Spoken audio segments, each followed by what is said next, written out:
My name is Chase Wilson. I'm Lambert. I'm Martha Amy, and I'm Natalie Robert, and our topic is travel in Europe. Travel, any facts? Dun, dun, dun, dun, dun, dun.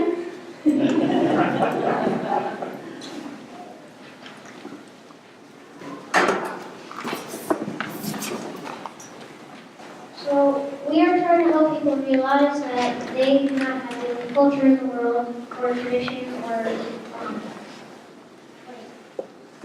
and we want them to travel around and see new things.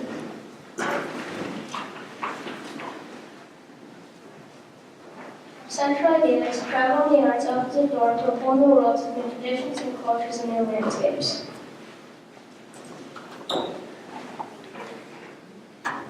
Key concepts, connection.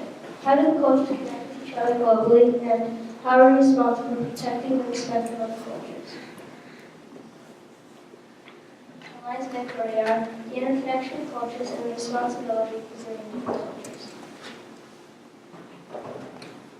We interviewed a gentleman named Robert Winslow. He is a photographer who travels all around the world and takes such amazing pictures. So we chose him because when he was around the world, he had seen a lot of different cultures, religions, and different types of landscapes. My research question was, how is traveling related to the arts? And the answer was, when you travel, you focus on experiential cultural exploration, growing your faith in personal growth and dream pursuits. My research question is what I'm going to get to most important, and I couldn't find an answer because in every country there's no way to the arts.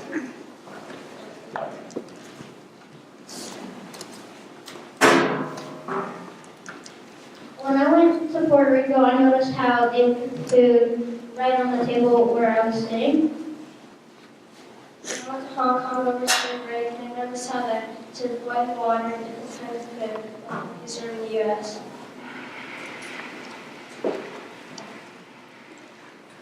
When we started, our group did not have a deep understanding of how the cultures and the arts affected the world, but exhibition taught us that it's important to respect and learn different types of cultures.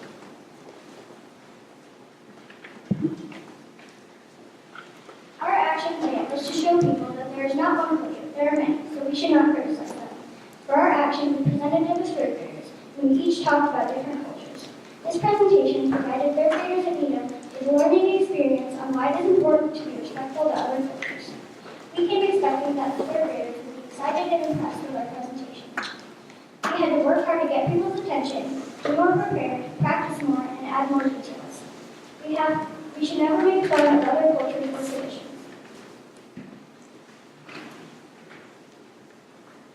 Our expression is a song. It is to the tune of Animals in the Sky.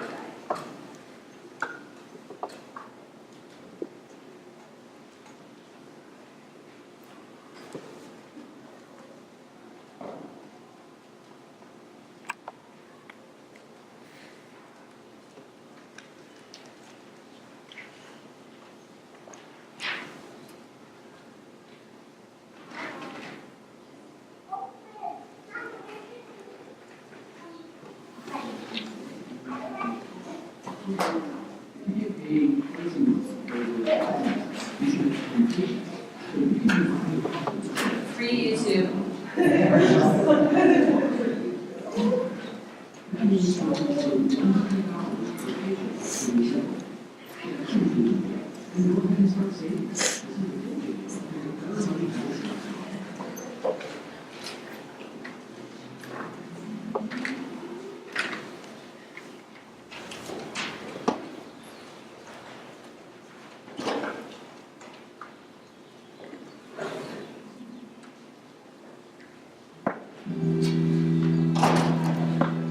Can you turn it over?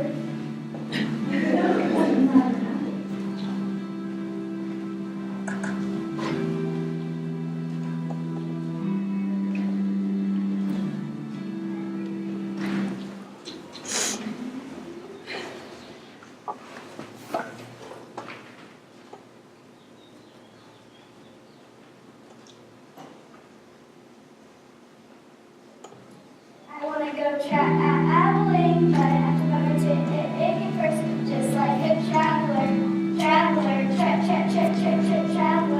Maybe I want to go to China or South Africa, just like a traveler, traveler. And if I go once, it's not enough. I need to go twice or even more, just like a traveler, traveler.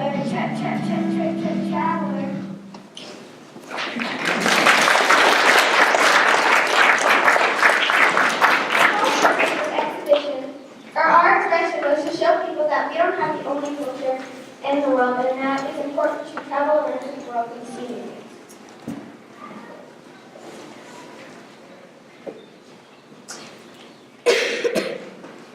Our big idea was to show people not to criticize other cultures and to travel the world. Important details we will remember is we work together as a team, and we will never forget that. Personal connections we made in exhibition outside of school is we learned how to work together and be a team. This is our bibliography.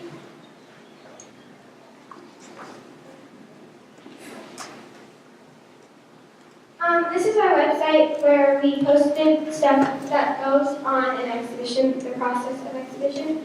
If you would like to check that out, you can contact me or after the presentation.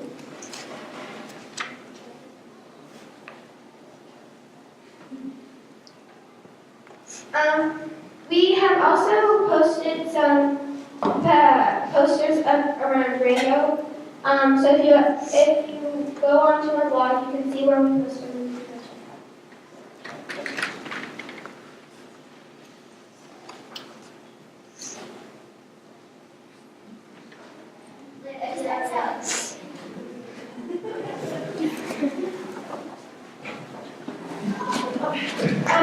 I would like to thank my mentor, Mrs. Rimmer, Robert Winslow for having an interview with us, and my family for supporting me. I'd also like to thank the VA Clinic for letting me hang out this week. I'd like to thank my parents for all their support, and I'd also like to thank Ms. Kramer for being a wonderful mentor, and my group for being a great group, and you guys for coming and seeing my presentation. I'd also like to thank my parents for bringing me to school and helping me through exhibition, and talk about Rob, and I'd like to thank all you guys for taking time out of your day. Well, I would like to thank you guys for being such a great audience. I would like to thank my team for being an awesome team this year. And I would also like to thank Ms. Barrett for being an amazing teacher.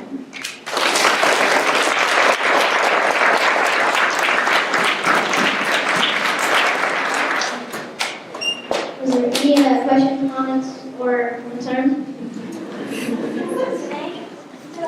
Outside. Thank you. Molly, I can tell that you guys had a bunch of research and really important. Thank you. Anybody else?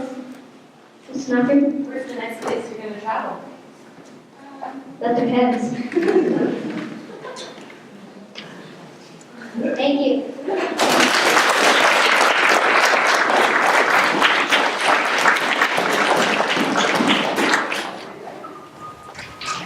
Hi, I'm Shake Kramer, I'm Molly Bachman. I'm Noel Bryant. and we're studying how cancer affects our daily lives.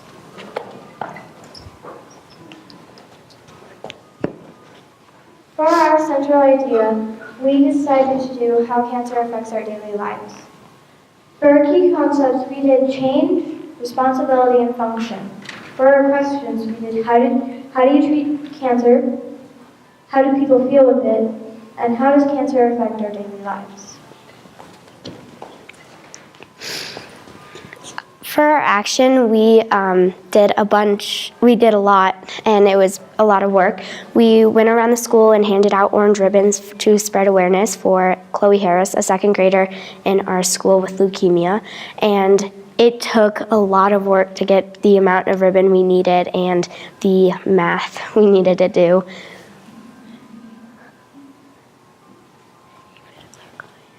This is a tiny bit about her. She lives in Durango, Colorado. She's a second grader here at Needham. She's in Miss McDermott's class.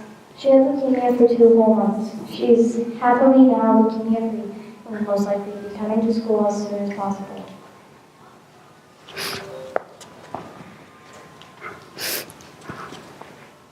This is a picture of the 5th grade that had the ribbons, and you can kind of see them. Some people are wearing them. That's me, that's Noelle, and that's Shay, and we're all wearing our ribbons.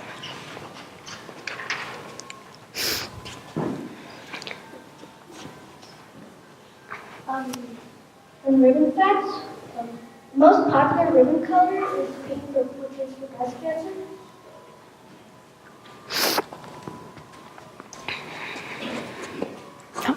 Oh, yeah, that's ours. Approximately I can't see. 580,350 Americans were expected to die of cancer in 2013. Childhood cancers account to 1% of all new cancer diagnoses. Top 3 cancers are skin cancer, lung cancer, and prostate cancer. There are 15,780 children in the United States with cancer. 1,960 We'll die of it. will die of it. Our immune systems fight to. Our immune systems will fight off cancer cells every day. Here's some facts on cancer. I have to stand here. Cancer can get into our bodies by getting bad blood cells and the cancer cells affecting the good cells. Cancer is a group of diseases categorized by uncontrolled growth and spread of abnormal cells. Tobacco use is the single largest preventable cause of cancer in the world, causing 22% of cancer deaths. In 2012, there were approximately 13.7 million Americans. Cancer is not contagious.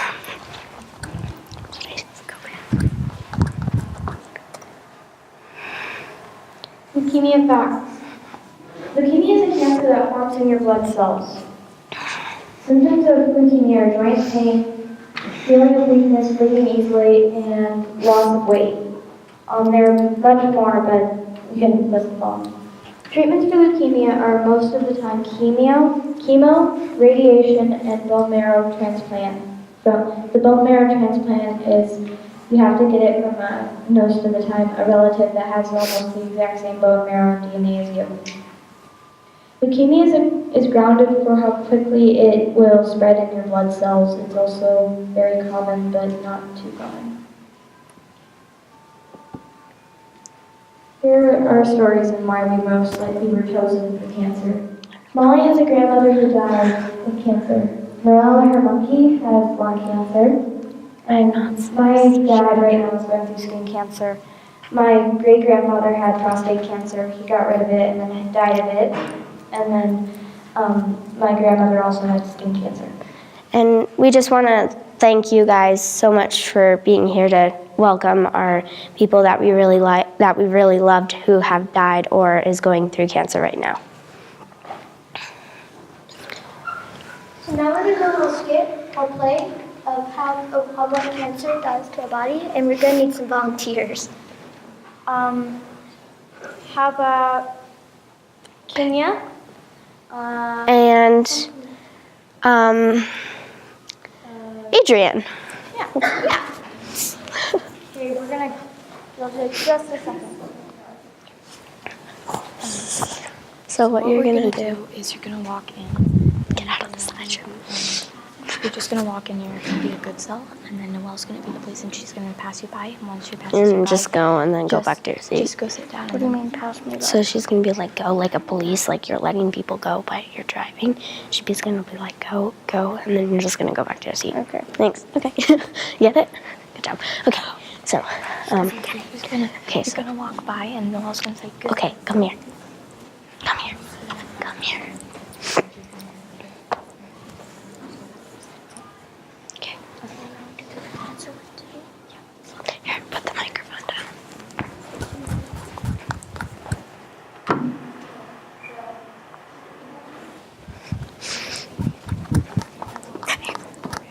can go past the heart. We can go past to the leg. Hey, wait. Hold on. Hey. So in that, Noelle was the police and she was the white cell. We were the cancerous cells. Kenya and Adrian, thank you for being our volunteers. And basically, she just tapped us and we turned to a good cell. And basically, that's how we want cancer to go. So, yeah. But how we can do that is we're going to need 2 more volunteers. Just one girl, one boy. Austin and Sinead. Yeah. Good job.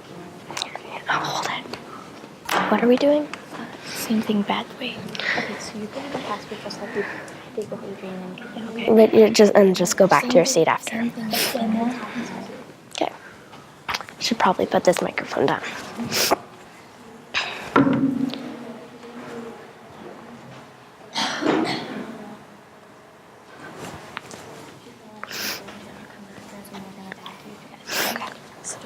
Okay.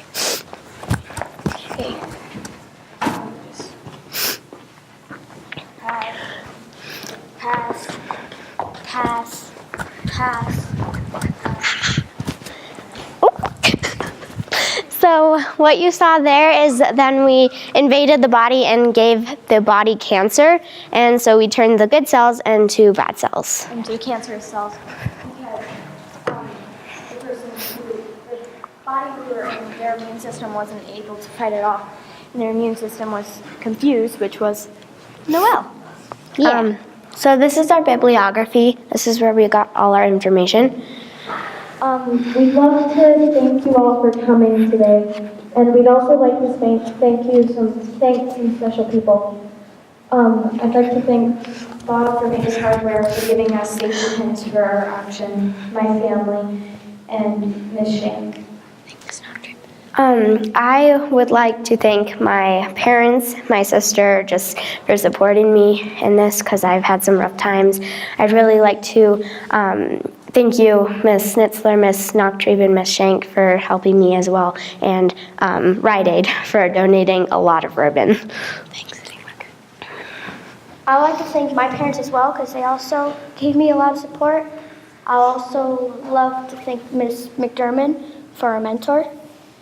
And I like to thank my group because we had a lot of conflict, but we got through it. I like to thank my group too, and the 5th grade team. We would all like to thank everyone, and we hope you all are very happy that you have very strong enough immune systems to fight off your cancer cells that you have every day. Thank you. Do you have any questions, concerns, or comments? Owen? Why do you lose your hair when you get cancer? It's because of the cells and your hair. Well, like you get leukemia. It's the chemo medicine they give you. It just makes your hair fall out because of the medicine. It kills like all the cells. Fergus? Yeah. Hair cells. I have 2 questions. What was your expression and what was your interview? Our expression was that little cell thing, play thing we just did. And for our interview, we interviewed the American Cancer Society, and we also got that stuff from there, but mostly it was just facts, so we didn't know. We forgot about that accidentally. Sinead? I'd like to visual presentation to give your expression. Flynn? This is a comment. I actually live on the same street as Chloe. Oh, that's really interesting. Yeah. Haley? My sister's best friend with Chloe. So any more comments, questions, or concerns? Aiden? Aiden? If you do get cancer, how long will it take to get your hair to grow back? What? After, I didn't hear that. well, I shaved my hair off, and it wasn't for cancer, it was before this. And it's been about a year now, and this is only as far as it's really gotten. But for some people, it'll take longer, and it'd be pretty short, almost like a peach. Yeah, very small, like ear length. But so it can take a long time, but if you have very strong hair, it'll take short time. Any other questions? Thank you.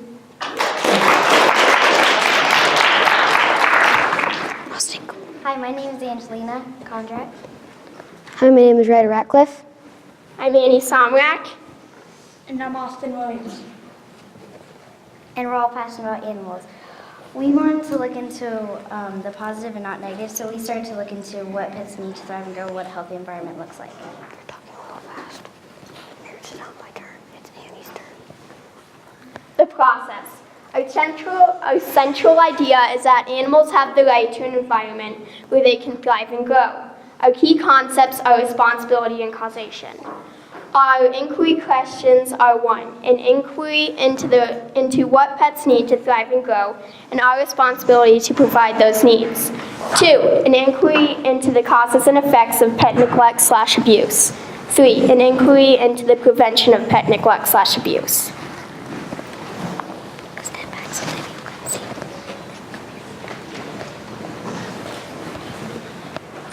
Sound. Turn it up. Wait, this sound's not working. I know. Dang it. Okay, we're messing up. I'm nervous as heck, bro. Oh my god. I just rewinded it. What the? Why do they do that? Why do people mute it? Okay. Is it? No. Yes, no. Oh, god dang it. That was not good. Annie, start it over. Oh my god, I'm so nervous. I'm sweating. I know, I screwed it up.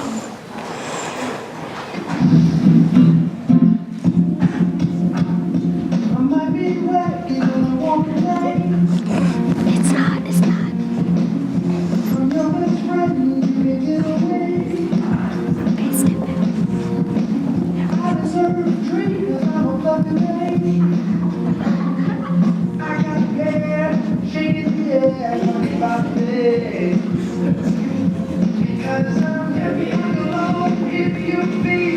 Your audience can't see, so it's good.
The process continued. Our group learned that pet abuse is usually caused by the owner's past, not his present. In your life, pledge not to hurt an animal unless it is in a dangerous situation. Our prime purpose in this life is to help others, and if you can't help them, at least don't hurt them. Dalai Lama.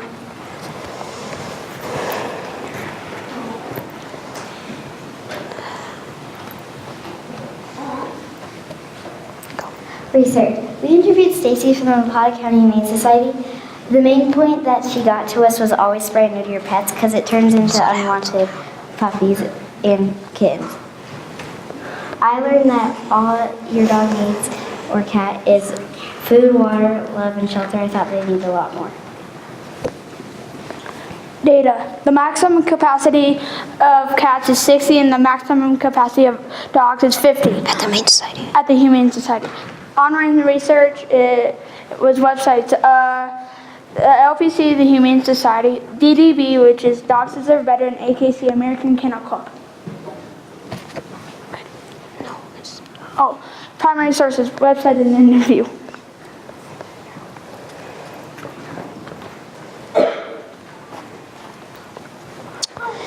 Action.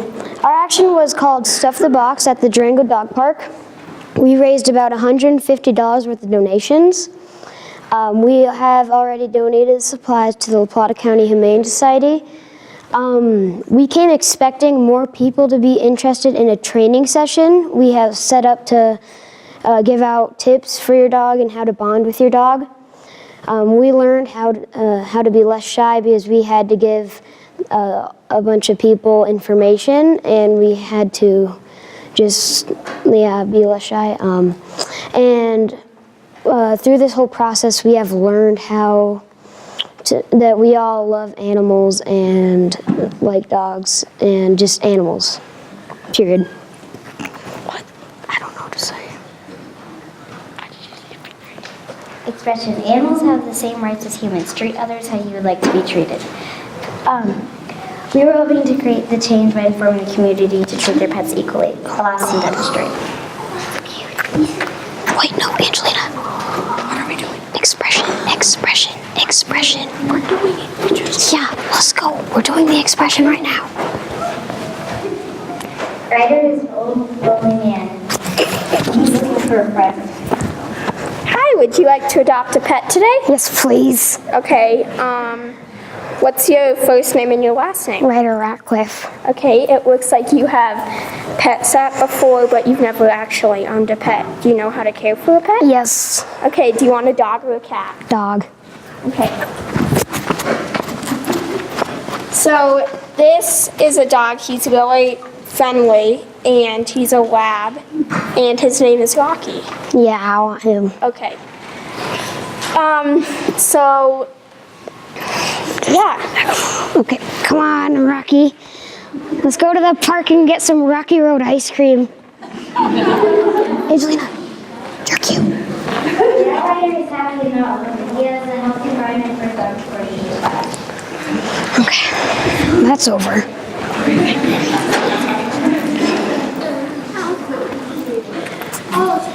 Closing reflection. A big idea was pet abuse / neglect and how to prevent it. We would like to remember how well our group worked together, all our effort, and how fun this project was overall. We all felt nervous for our action, and of course our presentation and our interview. We would like to thank Stacy from the La Plata County Humane Society, our 5th grade teachers, our fellow students, and of course our audience. Questions to think about. How can we go even further in the future into helping pets lead a better life? We're not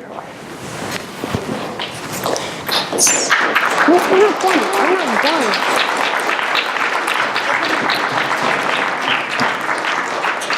This is our bibliography. Okay, who's next? No, Austin, this is you. Thank you again to Ms. Kramer, Stacy, the Humane Society, our 5th grade teachers, and our fellow students, and our audience. Any questions? Nia? Well, I really liked how you guys came up with your action plan. Thank you. And I would like to personally thank Stacy and my parents for helping me get through exhibition. I would like to thank all of our 5th grade teachers, my parents, my brother, my sister, and my family, and Stacy. Yes, Ms. Somrak. What kind of things would you do differently as far as your action? We could try Well, we could try making more money or donations, and we could do it at a different location, And get the word out. and we could spread the word better. Can you tell me a little bit more about what you mean by different location? Maybe in a more popular place, like, we could do it like by Walmart, because there's a lot of people go there and people could donate. We could do it there, and we didn't get the word out really enough because we got pictures out downtown only 2 days before the action, so we could have done that a little earlier. And yeah, that's what we probably would have done different about our action. I would like to thank my dad for coming and my fellow students for helping me get through this year.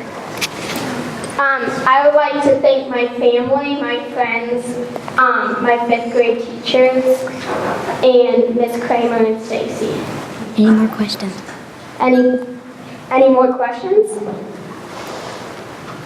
Shay. Is there a limit to how many dogs you have in Durango? I don't know. Molly? Why did you decide to choose this topic? We all felt passionate about animals. We have strong opinions on animals' rights.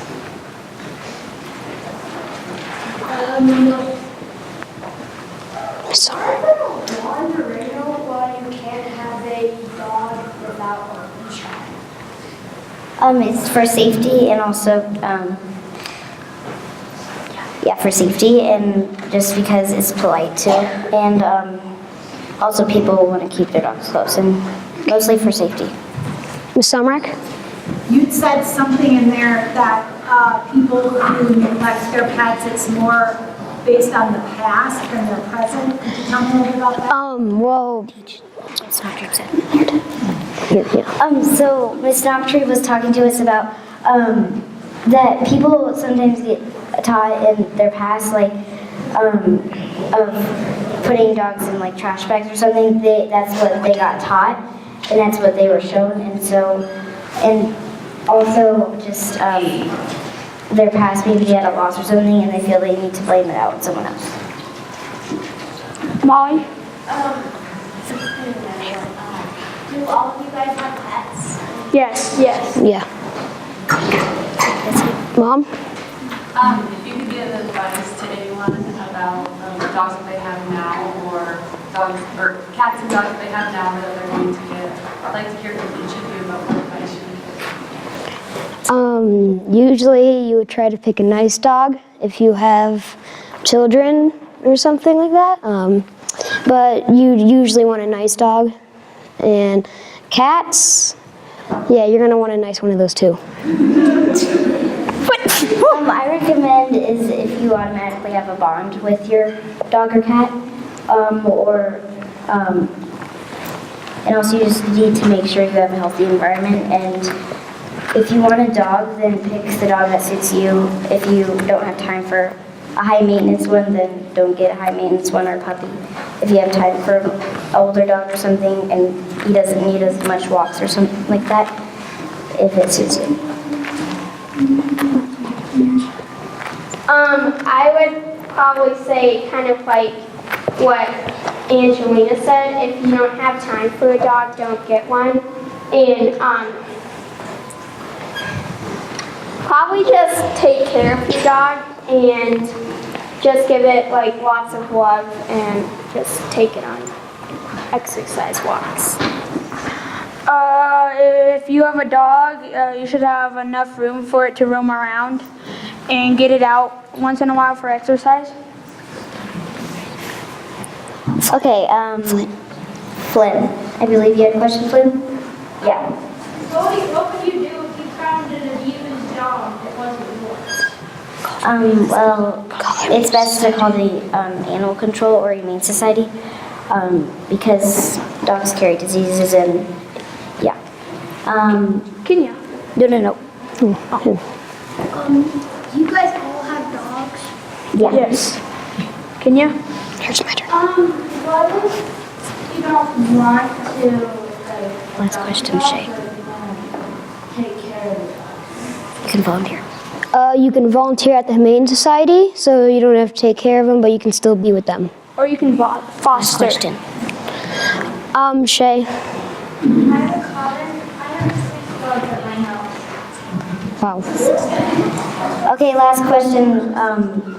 Porter. What if you're trying to call like the Humane Society or animal control, and the dog has like rabies or something and it bites you? Call the hospital. Call the cops. Well, you can either go to the hospital or, I mean, usually they'll treat that and bond trust with the dog, so they trust. You could people call the again. cops. And yeah, they usually treat that. And thank you very much. And if you have any further questions, you can ask us after the presentation. Thank you.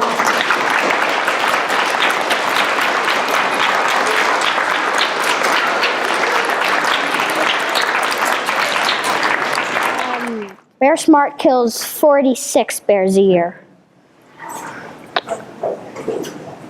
Back.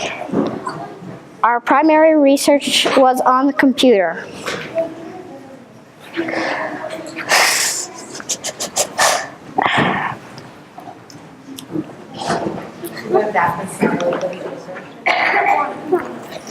There we go.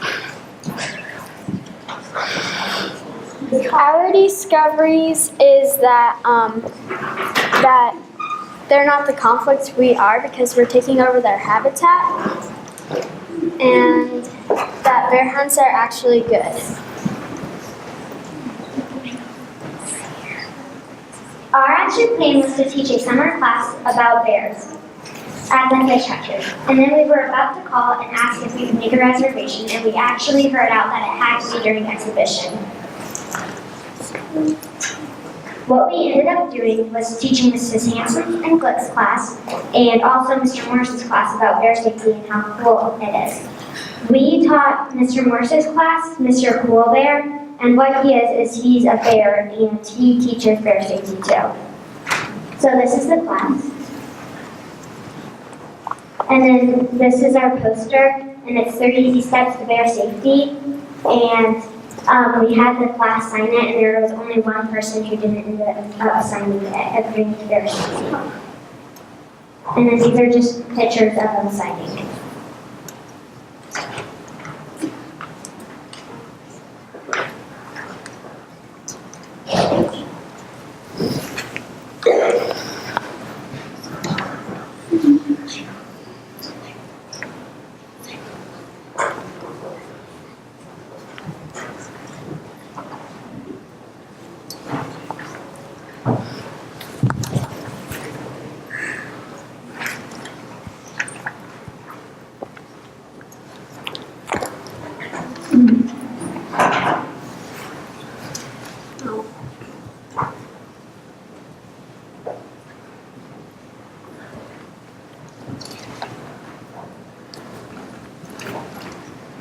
Are bear hunts good or bad? Why?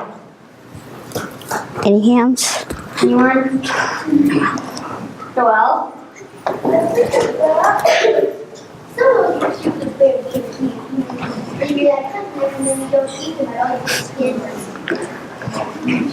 Carlitos. I think both. Maybe not. Sure. Because either they could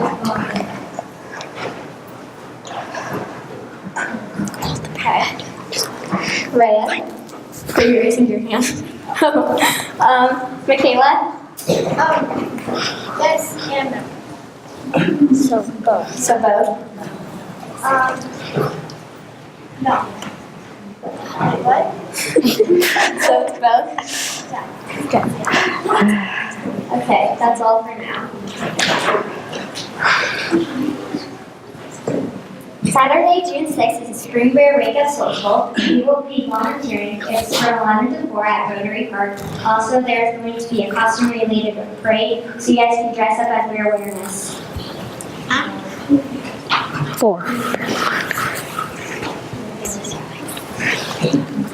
Our expression, we made a blog It's called www.thebearsblogdurango.weebly.com. Oh, our blog. Good. Oh, and this is our bibliography. Next.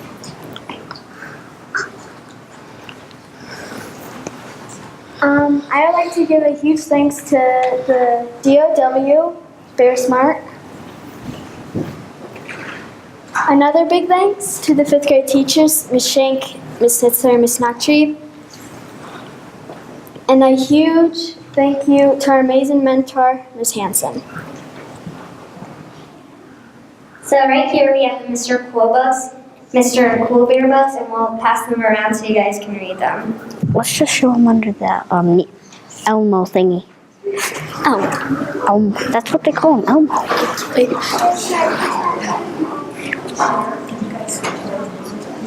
And I would personally like to thank my family and our mentor on the 5th grade team.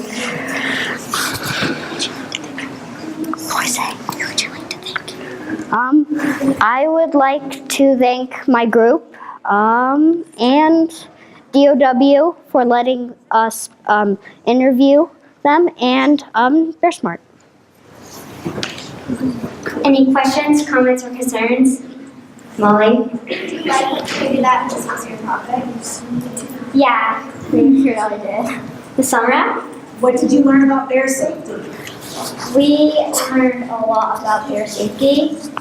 The 3 steps we taught them was don't feed them. You need bear-proof trash cans. If you'll get a fine if you have dumped out trash by a bear. And the other one is, I think, did we already say don't feed them? Yeah, it was, and stay away. And Ange in the green jacket. Yeah. Did you guys have an experience? Yeah, it was our read week. Ange in the dress. I was just wondering what made you guys on this topic. We were, Miss Knocktree told us about the bear hunts, and we thought it would be really cool to aware people about it. Next. I think you guys did a great job. Thank you.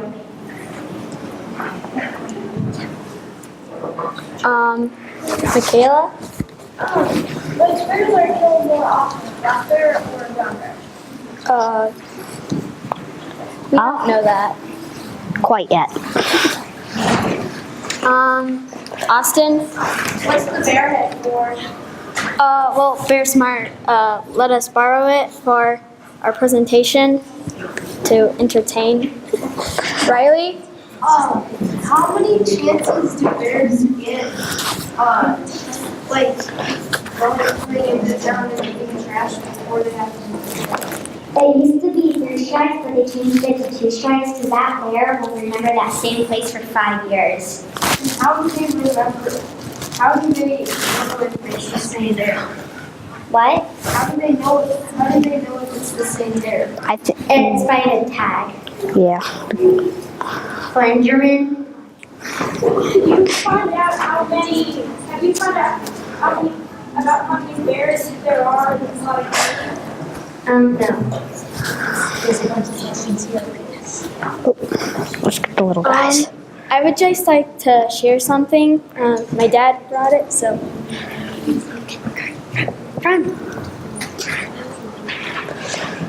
Olivia, take some questions while you're waiting. Yeah. After this. Just a spring beer wake up. And we might take it, the thing to the court, remember? And we also might go down to the city council and tell them because there's over 200 non-bear-proof trash cans. So we want to go down to city council and ask them if they could do it. And so we will also make something and we'll pass it around. So you guys can decide. So, this is when I was with my dad. We got to put some shots in the bear and, got to put tags on the bear.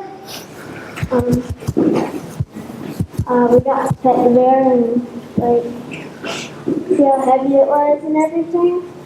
And it was actually pretty interesting. So. Riley, how come it had to be tracked? So then we know which bear it was. Person in the black shirt. If the bear was, if this was already taken, what other time? Well, we were originally science animal rights, and at first we switched off from hunting to dogs to cats, so we would probably choose one of those. Also fishing. Shay? How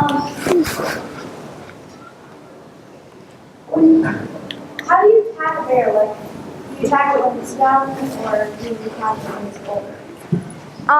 Well, the first step is you have to put a shot in it so it would fall asleep. And then you would get kind of like this ear piercing thing, but like 10 times bigger. And you would like put it in their ear. So. Rashik? So when they give them the shot so that they fall asleep, do they actually go up and like touch the bear before they're asleep?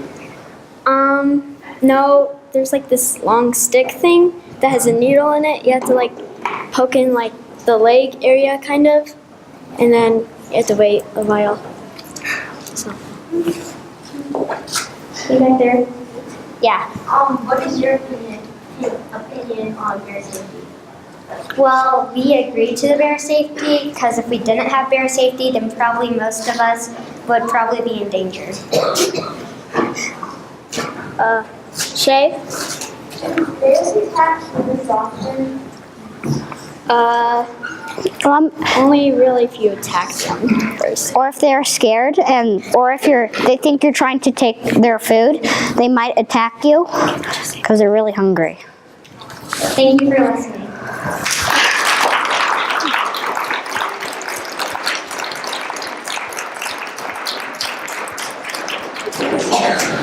Technology, isn't it great? Except when it can kill you or completely destroy everything that you know. And that is what our exhibition is about. I'm Flynn. I'm Elliot. I'm Christian. I'm Philip.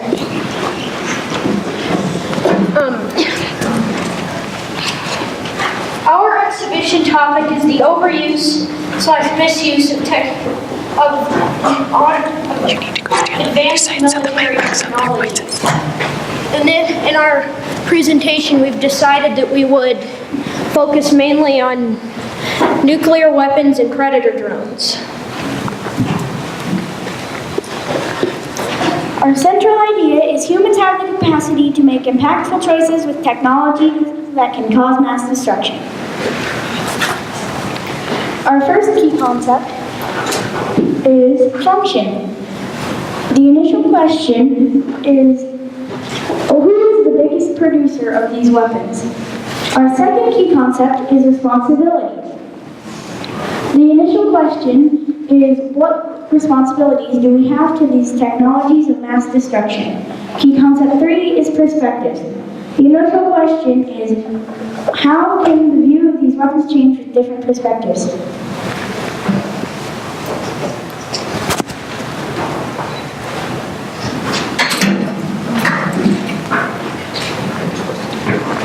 Here are our lines of inquiry. Our first line of inquiry is an inquiry into the different perspectives regarding these weapons. Our second line of inquiry is an inquiry into how these weapons can become more deadly than they already are. And thirdly, an inquiry into the responsibility we have to this technology, to the mass destruction of quality of life. Our research. We interviewed my dad, Steve Crushell, and received very important info that helped us throughout the whole exhibition. We got important opinions and facts, and also we got some of our first good info. And then this is the data we collected. Not all of it is on here, But this is a list I found online that is the countries that have most nuclear weapons, even though not all of them are ready to launch. As you can see, the country with most is Russia, which has 8,500. Online. It didn't help that. It was really helpful because it got us our primary sources and the data we just showed you. Primary sources. Most of them were not helpful to us because most of the primary sources we used were like posters from the time of the Cold War or World War II, because there were many posters saying the atomic bomb is like a gift from heaven and that it's a very important thing and we should use it. And then if they did not support the weapons, they didn't give good info because most of the ones that we found were like, how to survive nuclear fallout, which is what happens after a nuclear war. Okay. And then this is a little poster I found. It's not necessarily important to our topic. I just thought it looked more like something that would be useful in a way. And this is an example of what I said. It says how to protect yourself. So it's saying that if nuclear war happens, you should get on. It's telling you how to survive.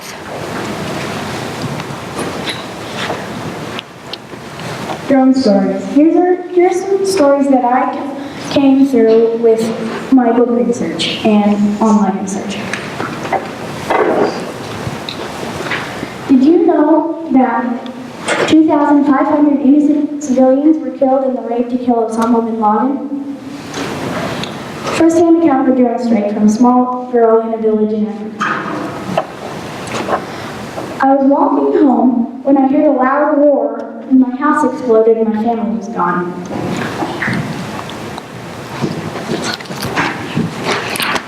At the beginning, before we started our exhibition, we were neutral on this topic, but now we are against using these kind of weapons.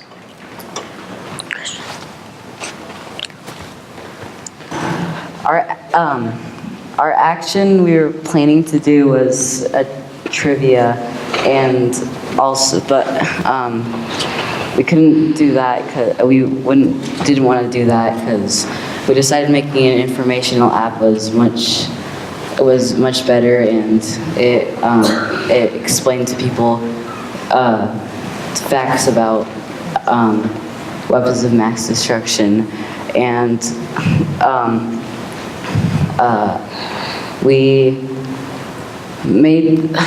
we also was thinking about making a game because it would be a bit fun to make a game, except we'd scrapped that idea also.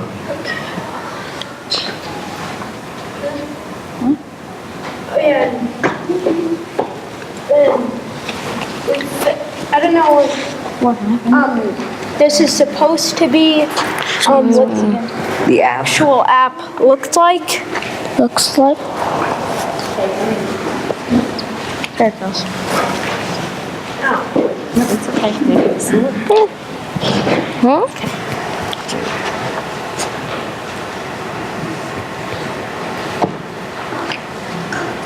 And then this is the app. You can't see it well. And also on that slide that you just saw, that was a screenshot of this part right here. And then we have all these different areas. The bibliography, this is all the sources we used in the app. The rest of them are in the actual presentation. And then this is all stuff that we thought would be useful in the app. And we haven't published it because when we publish it, it'll be gone in 3 days if we haven't gotten 40 or more downloads, which I don't know why. Yeah. Okay. And then. Oh, sorry. I touched it. Oh yeah, and then this is that's just part of the app because it's not. This is not what it. This is actually what it looked like when we were making it. It's white right now because of the light.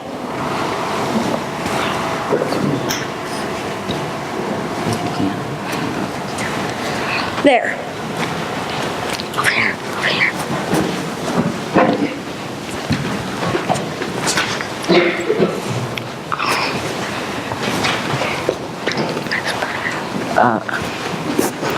Here's our expression. That's a rough This is a draft. little animation we put together. It's very short.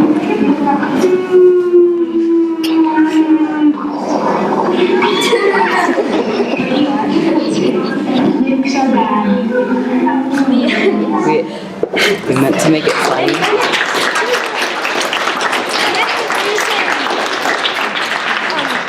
Why are you doing this? And the reason it was super loud and there was a bunch of voices in the background is we actually made this animation in the study room of the public library. Our main message is that we are against these weapons and are supporting them in no ways possible. Our expression plan was to have a working model of a nuclear bomb falling, but it turned out to be a stop-motion animation. We chose this expression because we knew we could use it to express ourselves easily and it would really come through with us. Okay. Time for a closing reflection. The big idea that led us to this whole project was technology. One thing I want to remember, and I think we all want to remember, is what it was like to work with a group of new people that we've never worked before. Because I have not worked with Philip before this, never Christian, because he's actually new to the group. He joined about halfway through exhibition. And then Elliot, I've worked with him once or twice. And then we made connections with this through our everyday life, through the 2 meetings we had on Saturday at the library.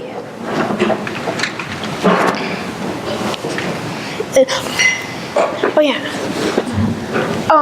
Some of the questions we had in the group were, are armies still striking down the wrong people with predator drones? That was my question, and then Philip had a question if ISIS has any nuclear weapons, which we all hope they don't. And then, oh yeah, Philip, this is you. This is our bibliography, and this is just one of the pages. We have 2 more. Here's another one, and we'll go back to these at the end. So.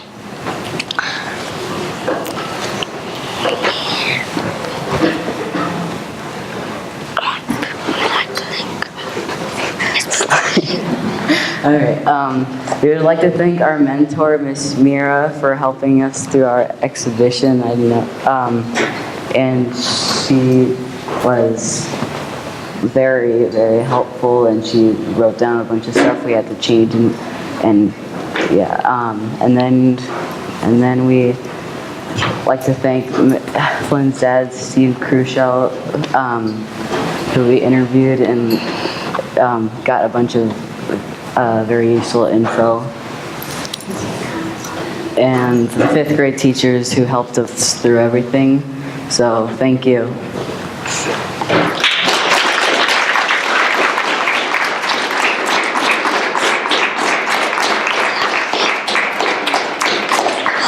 Any questions?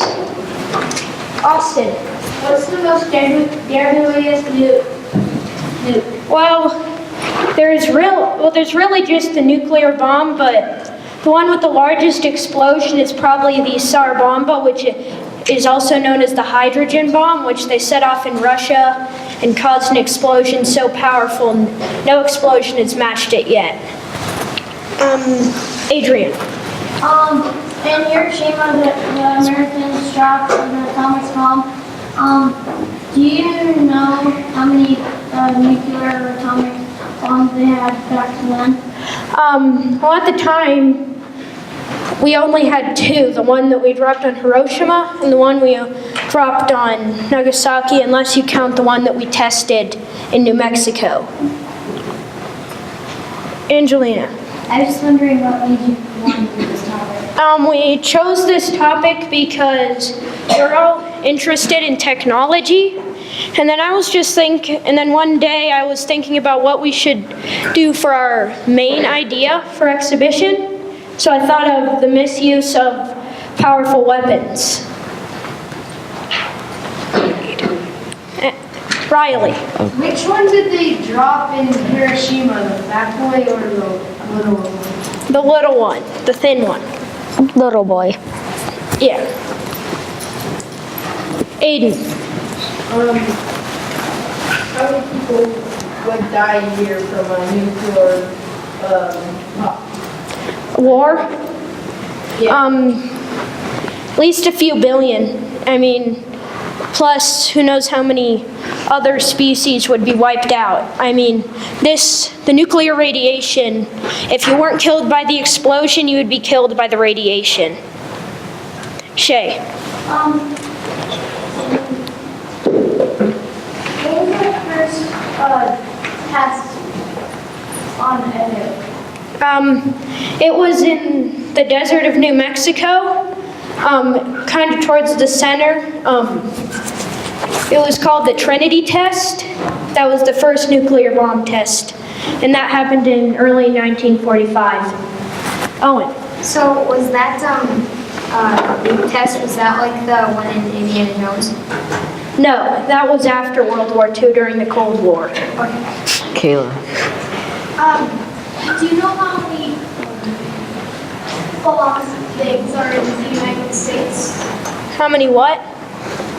Bombs, nuclear weapons? Oh yeah, it was up in the data slide. It was about 7,700. Ryder. Did they drop any bombs in the Cuban Missile Crisis? What the Cuban Missile Crisis was, in the 60s, I think, a Russian submarine barely missed an American depth charge, and they didn't know whether it was a call of war, so they were declaring war. So technically the world, and then the officers on the submarine voted whether they should launch the submarine's nuclear missile, and the vote was 2-1. So the world was saved by a vote of 2-1. Any more questions? Noel? I wonder, so during your exhibition, was there anything with, so how do you guys, how do you guys know about the clone drones? The what? The clone drones and... Well, drones are a major issue today. I mean, if you tune into the radio, it's common to hear a story about predator drone strikes, about a predator drone strike. A couple days ago, there was a huge story that I heard on NPR about predator drones being used. And it was just a bunch of our research. Yeah. Austin. What type of bombs do predator drones drop? Just bombs. They don't. No, most of them don't drop bombs. I think the only one that does is the MQ-9 Reaper, maybe a couple others. If they're going to carry weaponry at all, they most commonly carry Hellfire missiles and/or machine guns. Kayla. Michaela.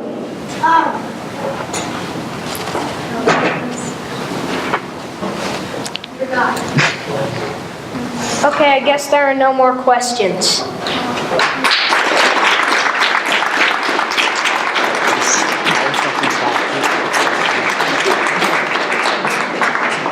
And I'm Chloe. And we are doing hands-on science for kids.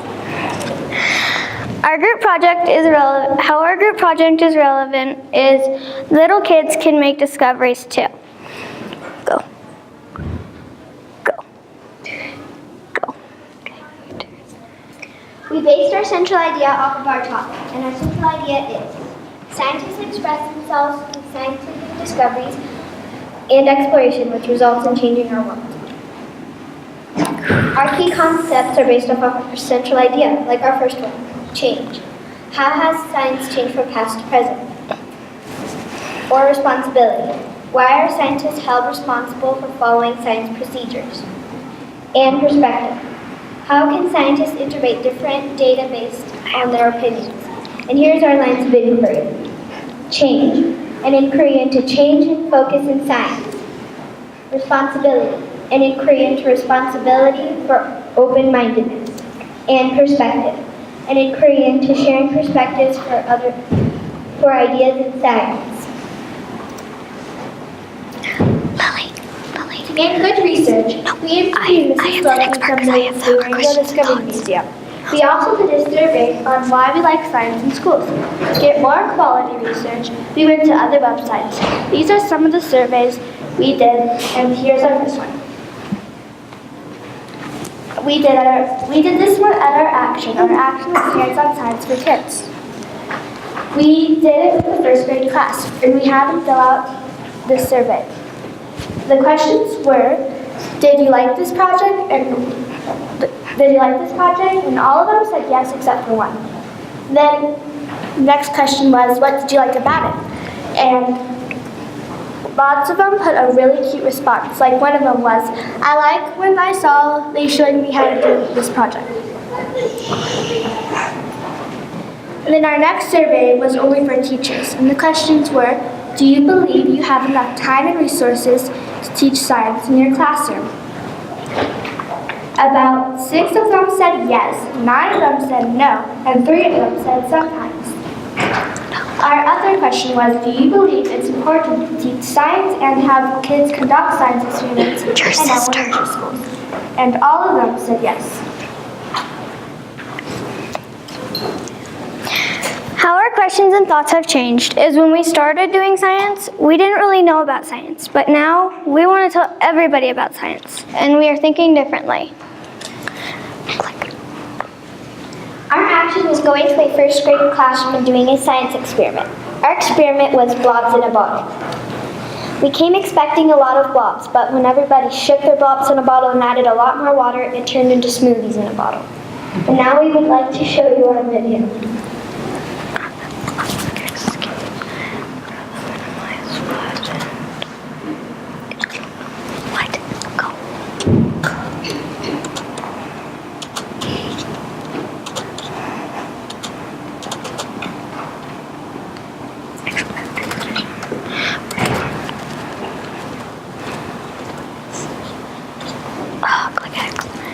A little bit more fun. We're going to add different color food coloring into the bottle so you can see what happens with different colors. I need blue. I need green. So what colors? What colors are you guys mixing? Guys, what color are you mixing into your yellow? Okay, what color do you think it's going to be?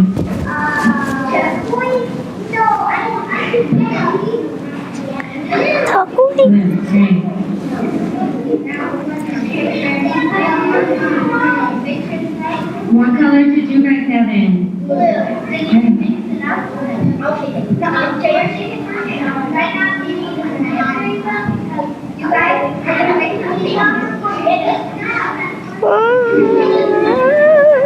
What color are you guys adding?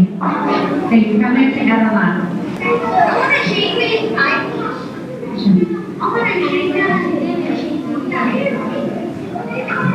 Okay, what color are you guys putting in?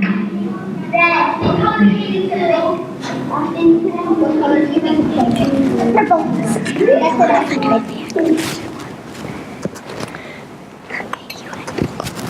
I don't have a part here. I don't have a part here. Oh. Click present, I think. Okay. action on this issue, it made us realize that we value lots of hard work and giving the kids a chance of some science.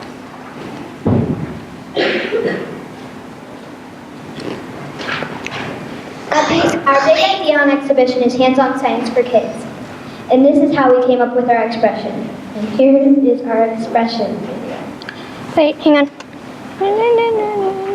Space it. And then we'll go escape.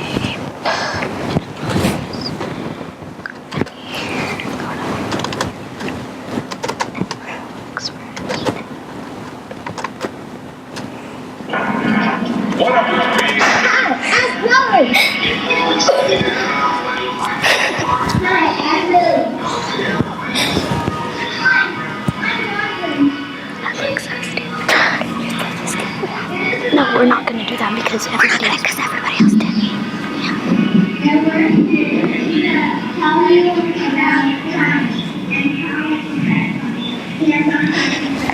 Too long. It's only 4 minutes. We're fine. Because we don't have a lot after that. We'll be fine. Face your audience. Watch your audience.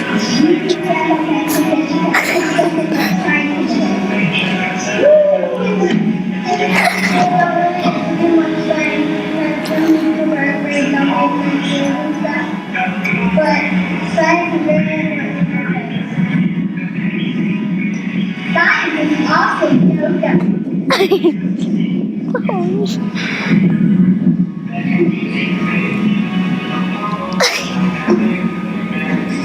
We wanted to make science fun for kids, and that's why we did our actions. First grade class. We did and lots and our experiment was lots and lots. There are also many other experiments in the world, such as magic catch in the bottle, and we came here today to tell you about how science is and why we wanted to choose hands-on science for kids. Let's express our faith in science! I just like standing there.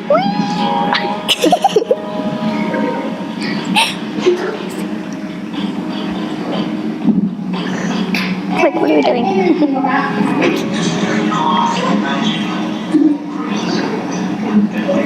We were like, Chloe, what are you doing?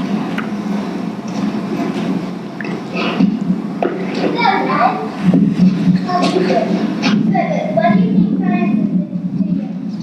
Well, I think it's really good.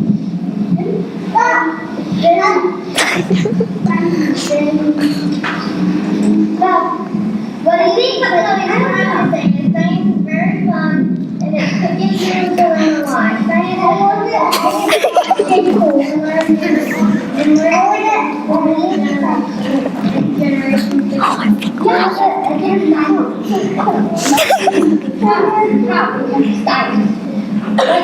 Today we're talking about how hands-on science for kids is good for the world because kids don't get much science. And if kids get science, more inventions can be created. That's true.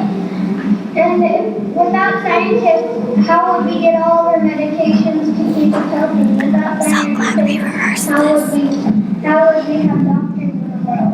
And have you heard about the 10-year-olds who created a new kind of chemical? Just by an accident for creating science. Science sometimes can be dangerous or even bad. Like sometimes people have science on animals. That might not be the best way of testing, but sometimes that's what we have to do. And science has also do a lot of things like it has helped us sometimes cure cancer. It has helped us have inventions and we're fine, it's almost over. If we didn't have want to see part where you tickle Lily. It's funny. Because like the 10-year-old girl who accidentally made a new chemical, that was a mistake, but she made a new chemical. And that's good for science. And even this is science. Usually when you do this, this is me.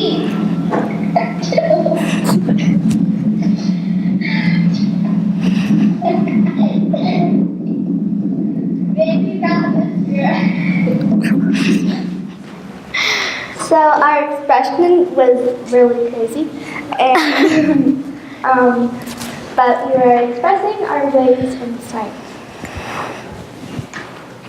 I don't have a part now. I don't think Chloe. And of course, the most important things to remember is our action, today's presentation, our parents, our mentor, Miss Shedley, and our 5th grade team. Here's our bibliography. We got a lot of information from all of these websites, and it helped us continue learning.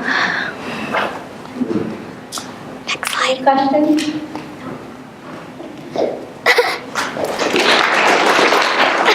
Chloe. Just talk. We really want to thank you all for coming and want to make sure you all have learned about hands-on science for kids. Thank you, and is there any questions, comments, or concerns? I want to pick. Angelina. I want to pick next. I was wondering what made you want to do this topic. Well, we all love doing experiments, and we all like helping kids in projects and teaching. Deanna? Did you do science when you were younger? I know that we all have some. Molly? Did you create any science experiments that can help the world? No, but, no. Inspire first grade scientists who might change the world. Dude, Chloe's glasses are all fogged up. Riley? Are you going to go further with this project?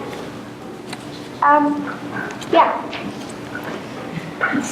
Girl in the orange. Other Riley?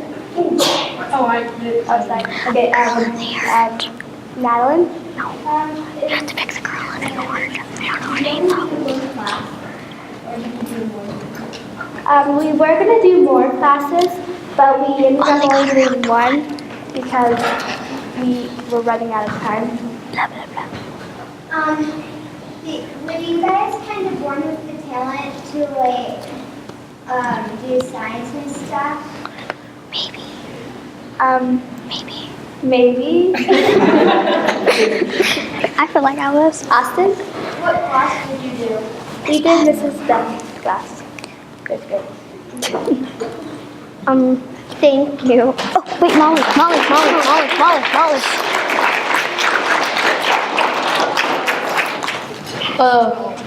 Hello. Today me and my group are here to talk to you about biomedical engineering. I'm Carlos. This is Caden Lake, Fergus Huggins, and Casey Reed.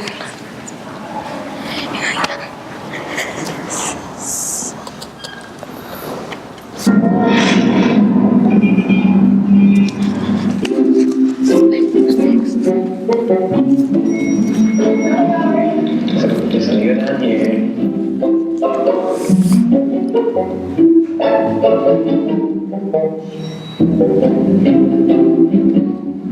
We're looking for 912.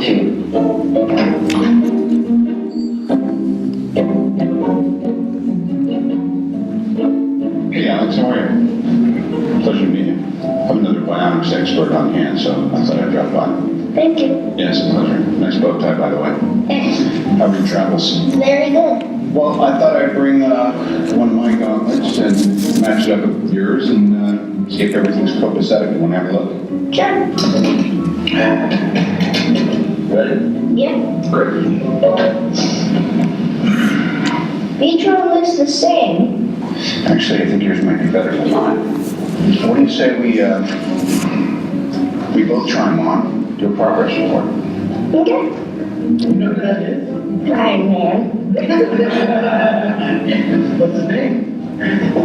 Robert. Great.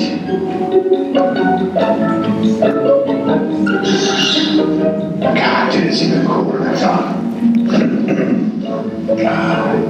I'm having a technical glitch. As you can see, my light isn't working half the time. I design one of these, it winds up breaking on me. But what I do is I keep working on it, kind of like you're working on a tower. He keeps working and working until he gets it right.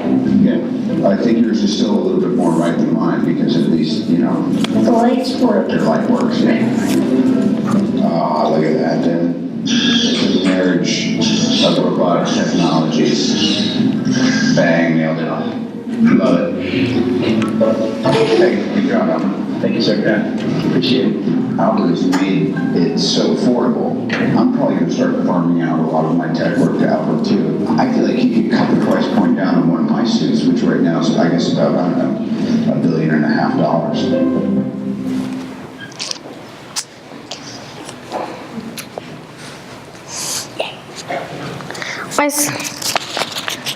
Our central idea is biomedical engineering can affect living things in many ways.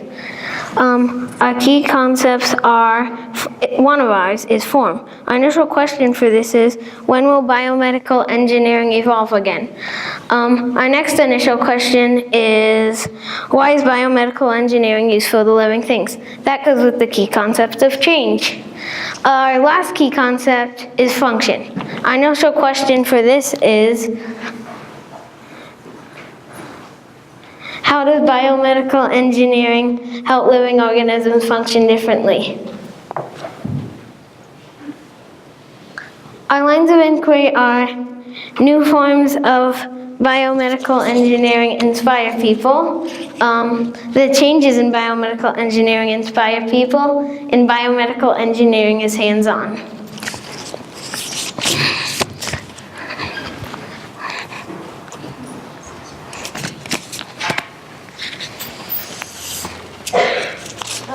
During our exhibition experience, we had to gather a lot of information. One way that we got information was by interviewing people.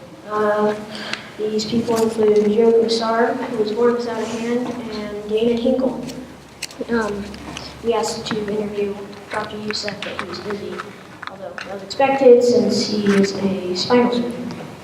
Another way that we collected information was by presenting to Mr. Plum's class. Mr. Plum is a high school teacher, and that was our action. After we presented to them, we gave them a little survey, and then we analyzed their data. Oopsies.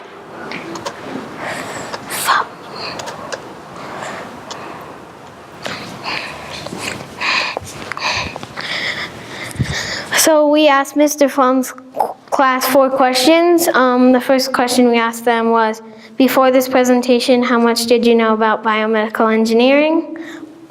The second question we asked them was, did you learn anything from this presentation? The third question we asked them, after this presentation, would you consider a career in biomedical engineering? And the fourth question we asked them was, do you believe that biomedical engineering is important in today's society? We graphed the data on Excel right here, as you can see, and there's some colors that show it. Yeah.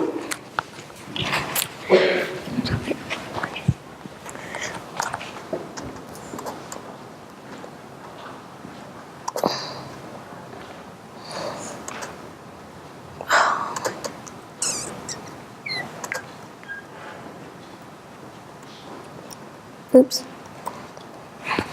We also did a ton of online research. We came up with that one and the one and only primary resource that we used was Needham.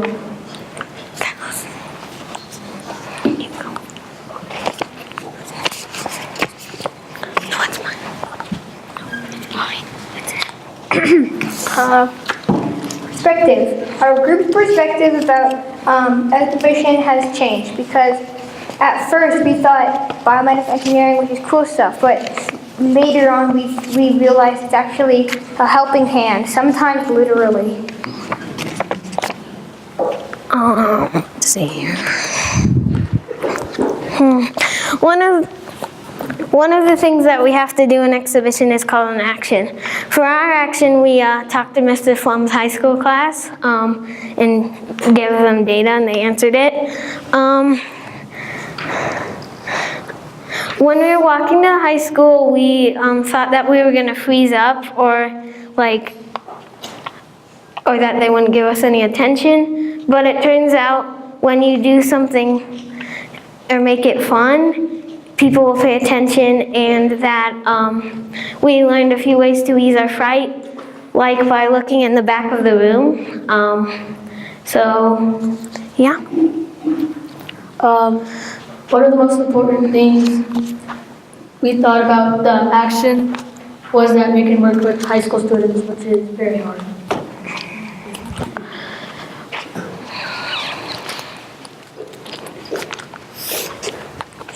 So they just mentioned our action. But another thing that we had to do for our exhibition unit was our expression. For our expression, we created a blog. To make people more aware of biomedical engineering, we chose to create a blog because a blog is something that can be seen around the world, which is something that we decided that we wanted.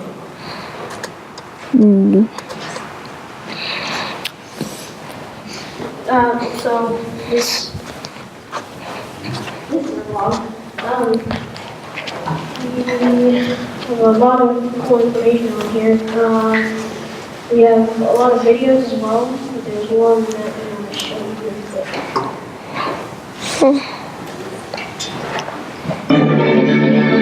Full screen.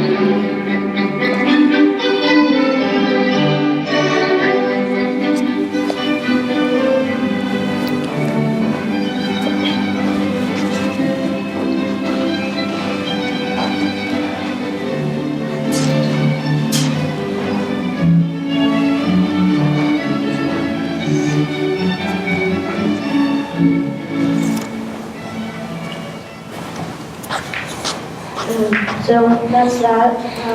We'd love if you would check this out and just talk to us. We have the URL if you want to visit our blog, so something goes out later. Yeah.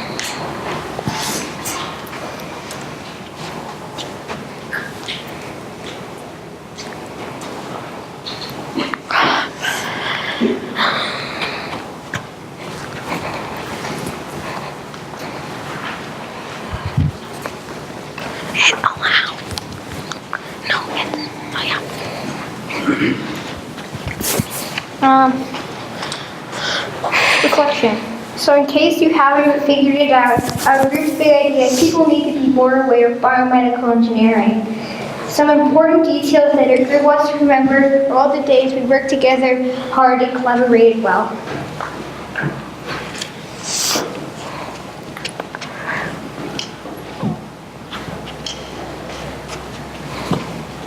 So we wanted to ask you, how many people in this room have we made more aware of biomedical engineering?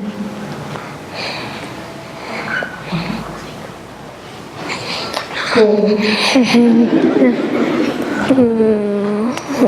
So, this is us at the high school. Our chaperone there, Miss Kramer, was pretty proud of us, so she took some pictures of us before we got to the classroom. That's me passing out papers. It's kind of hard to see, but I think that's Casey speaking, me speaking right there, Carlos speaking, and then Caden speaking. These are our sites that we got information from. Yeah, I'll just, if you can't read it, I don't know, you can probably scroll it in.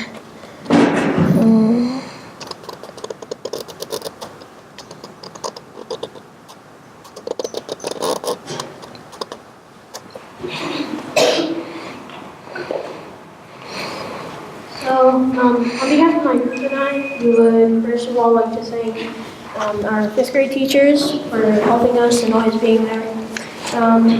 We would also like to thank our mentor teacher, Miss Jackson. She's helped us a lot. We would like to thank Mr. Hussar, Mrs. Hinkle and Dr. Youssef.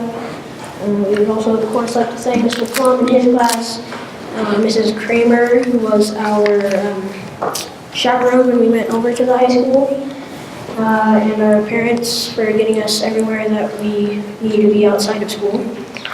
And I would also like to thank my brother Waylon. He helped me with my vlog. So, and last but not least, we would like to thank you guys, the audience. You've been a great audience. And so with that, until next time, keep calm and biomedical engineer on.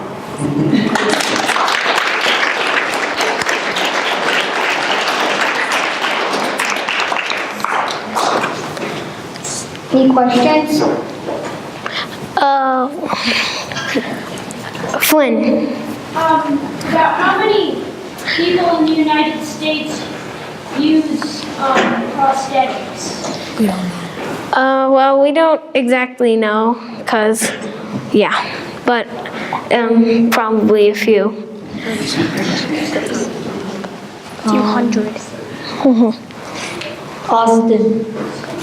Why did you pick biomedical engineering? Well, we actually changed our topic like 3 to 4 times. We went from like science to technology to bio to biochemistry to biomedical engineering. And we chose this one because we just thought it was interesting how people can make other, like if you lose something, people can make other parts of your body. Like if you lose a leg, you can have another leg that works almost the exact same. Yeah, thanks to Casey's mom, we actually found out about the biomedical engineering idea. He was in New York, but his mom gave us the idea, and we really liked it. So thank you. Michaela? How many soldiers come back that need a arm or leg? A lot? A couple hundred or something. Miss Noctree. Can you tell us a little bit about the arm that Iron Man gave to that little boy, how it was made? 3D printed. Well, it was 3D printed. Yeah. We 3D printed it and added like motors. Riley. So I thought 3D printers made little plastic cubes. How does that work? Like, how can an arm, like, be programmed? Question for Kate. How can an arm be programmed? Well, you have to first it prints it hollow with little places for motors to go in, and those motors can be hooked up to a computer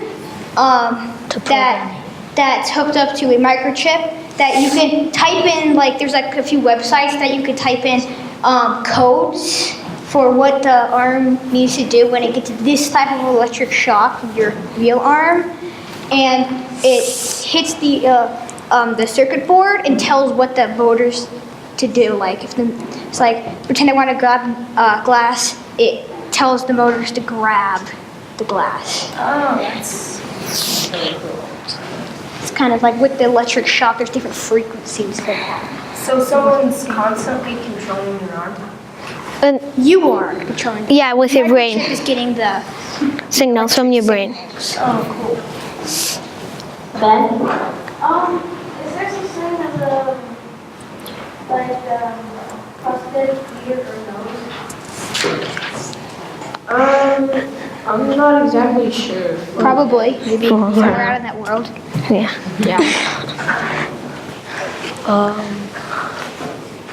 Chase? If you like get a bio leg, does it hurt every time you step down because the blood and nerves are still there, or do they like take the nerves away so you don't feel any pain when you step down every time? We didn't really research that.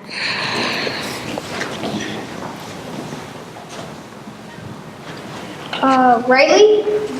What percentage of people with amputees get a prosthetic? Like It's kind of a 50-50 chance, but if it's a big deal, then you get one. If it's just like a finger, you don't. Kind of like that. Flynn? Is it possible to get a prosthetic arm or leg that can actually feel? Like, test it to feel if something is hot or cold? Touchable prosthetic. The guy we interviewed who was born without a hand, he said that that's one of the things that they're working on right now. So they don't have it yet, but they might soon.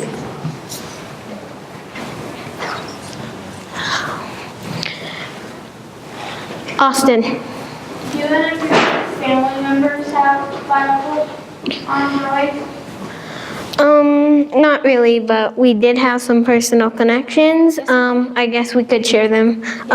So mine is my mom works with prosthetics sometimes. My mom is a high school career counselor, and she gets kids interested in jobs and careers in biomedical engineering. I spend a lot of time around robots and technology. My personal connection is my mom works at a vet clinic and helps with animal prosthetics.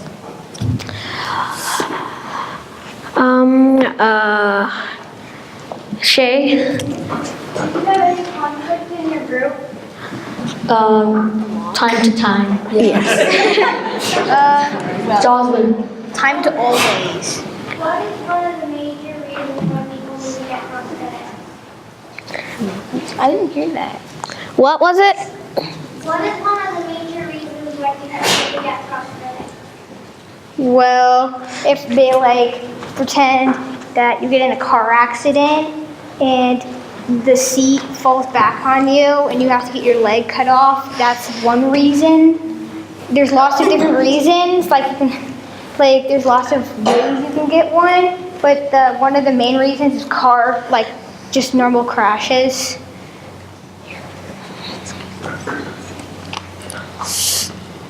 Sinead. Wait, got it. Oh.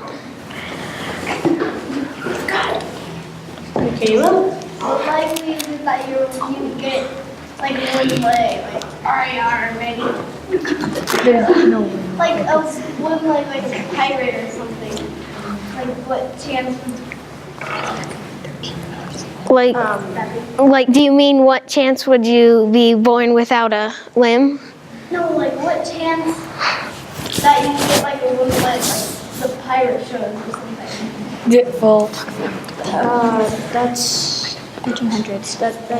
that's kind of just chance. That's kind of like the 1700s there. Well, there is no more wooden prosthetics. There's They're just all like plastic and metal. Yeah. So. Chloe. How do you get attached to a bionic shoe? What? Like how do they attach a bionic arm or two? What's he saying? That's something we didn't research, but we can get back to you. Sinead.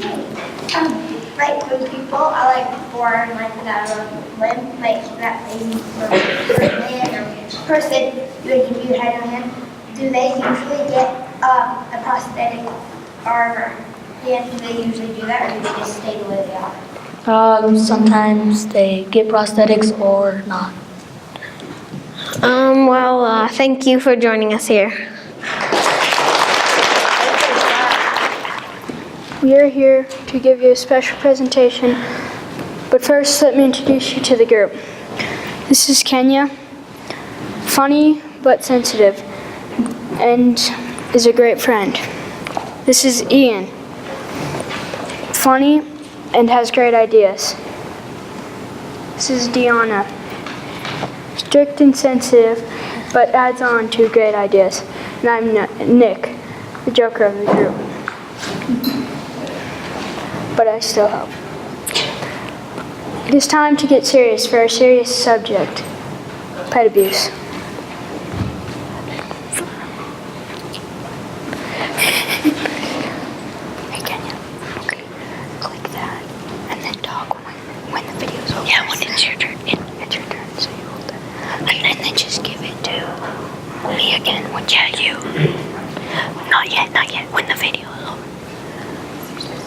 sound is missing? Yeah. This isn't going well. Uh-oh.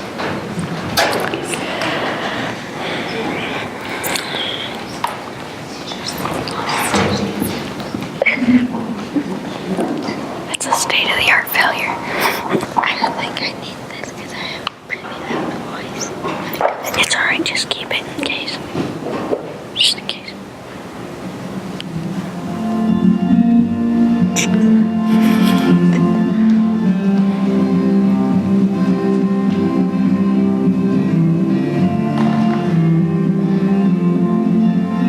Watch the audience now. Pass it on.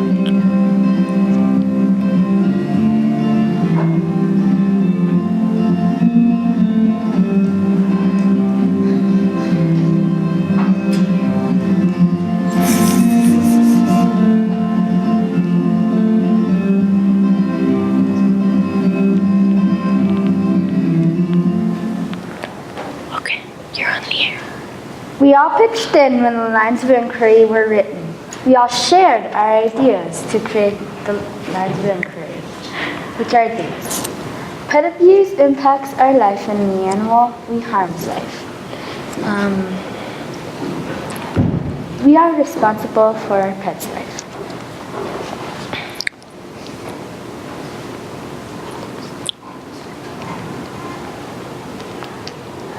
We can stop pet abuse.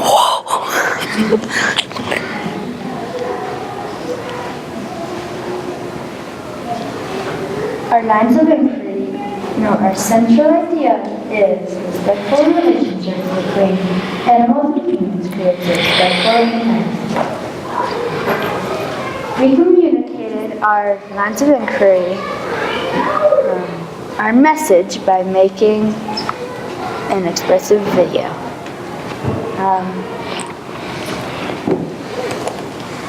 Me and Deanna made the speeches. Ian and Nick made the bibliography. We created both verbal and visual message by explaining how serious our topic is. We taught some of the kids here at Needham to respect their pets and other people's animals too.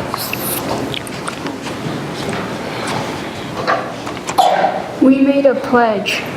The pledge is, I pledge to never hurt an animal because they have a right to live just like we do. Animals deserve to be treated with respect.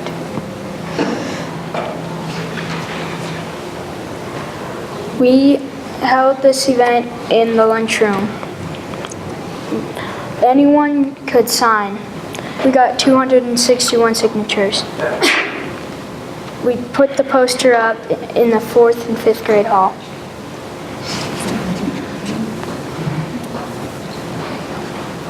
We had a lot of trouble coming up with our action.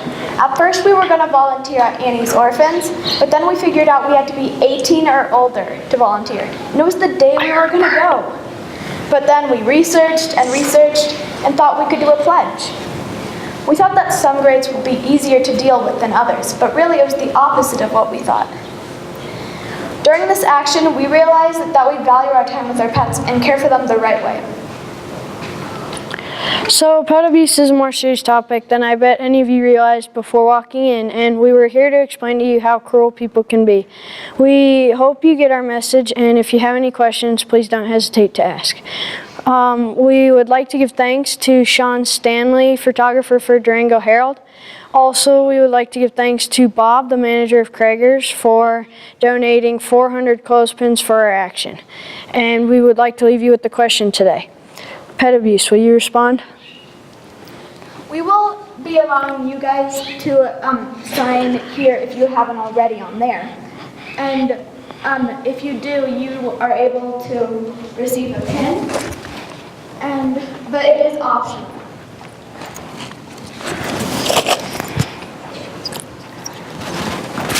Any questions, comments, or concerns? Well,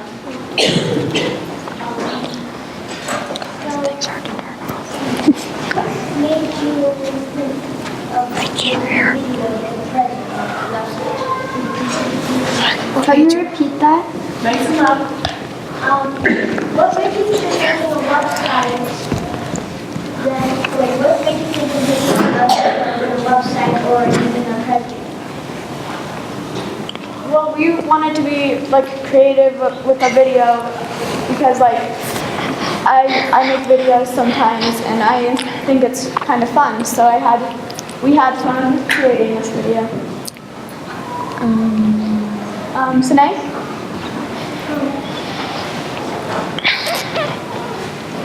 I really like how you made videos instead of writing on your website. Thank you. Chase? Is there a certain animal that kind of just happens to most? Well, I don't know. it's like usually like cats or dogs. But it happens to all. Riley. How come people Different reasons, really. Not most of them we can't really describe. Some people get mad for losses of family members or things and get mad at their pets. Flynn? Why don't a lot of people get pets and just abuse them and not let them inside, up under feet up? There's so many reasons. Like, it's either because of something that happened in the past or like they're just evil or something. Michaela? Do you guys know how many animals are in human society? Are in human No, not society? really, but that's a good question. No. There's a bird. It's a bird. It's okay. Miss Denma? If we see pet abuse, what can we do to help? Call 911, report it to the nearest police officer you see or the Humane Society. Natalie? I really like your guys' toxic and Thank you. James?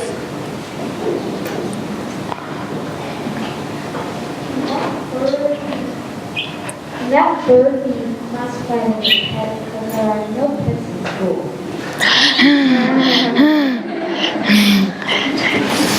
Preston? Have you come across people that do that? No, not really.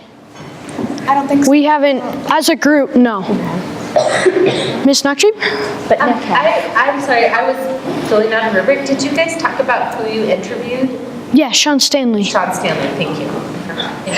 Slim. I have an example of pet abuse. This is about before we got our dog. He's from the reservation. We got him into Humane Society when he was about 8 weeks old, and he had most of his tail chopped off. Sam. Is there anyone that like goes out and helps pet abuse? Well, like the police and The Humane Society. Ben? Is it just pets or do people abuse animals like in the wild? Animals in general, like, Yeah. but we were mostly focused on pet abuse. David? Okay, are puppy mills like a type of pet abuse? Yes. We didn't really study a whole lot on them, but we can. Why do people abuse animals? What was that? So many reasons. Like, What would you do if your animal was injured, but you were like traveling and there was no like pets around or anything? we don't really know. We didn't really focus on what like we would do with our own pets, where we're focusing on like other people's pets. Okay, one more. Chase. Does pet abuse occur at humane society down by Walmart, like keeping a pet or a dog basically in cages? That's a good question. What they mainly do is try to keep them there. They take them from people abusing pets. Yeah. But they have volunteers who walk the dogs daily and train them in the parks and things. So I wouldn't classify it as pet abuse, no.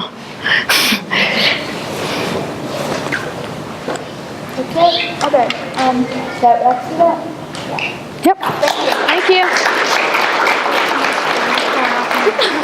We are going to be telling you how cars and trucks can affect the environment. Our central idea is automobiles design can create safety and improve the environment.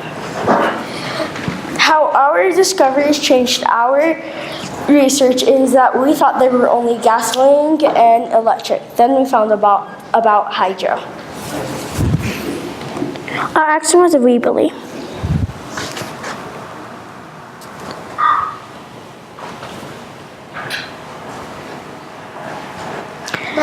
It tells about us and the contact and some videos. And then this is the home. Some of this is Johnson's what's going to talk about, like the car that instead of gas, like the smoke, it brings out steam.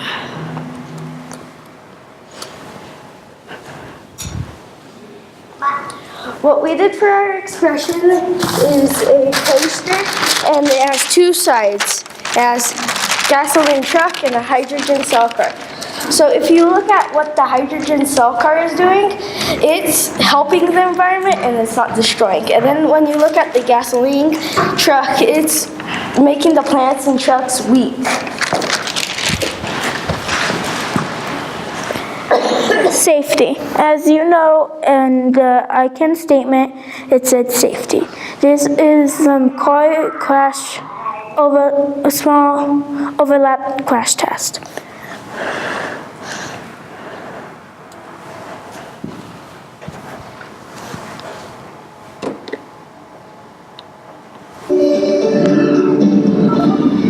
Some of the smallest cars did pretty badly in a recent crash test. Yeah, and you can see why right there. The U.S. Insurance Institute for Highway Safety conducted the test. Only one car, the Chevrolet Spark, was acceptable, not even what they call good.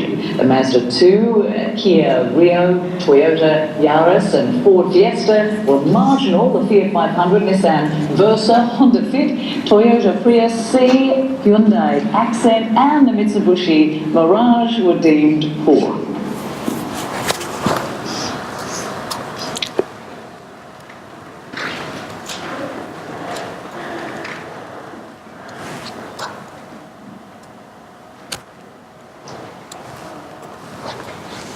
So the hydrogen car, how it works is it has two sides, oxygen and hydrogen. And when they mix, they create power and water. And how that water gets out is through the muffler, like a regular car would, but it's better for the environment. Energy active cars. They were invented in 1880s.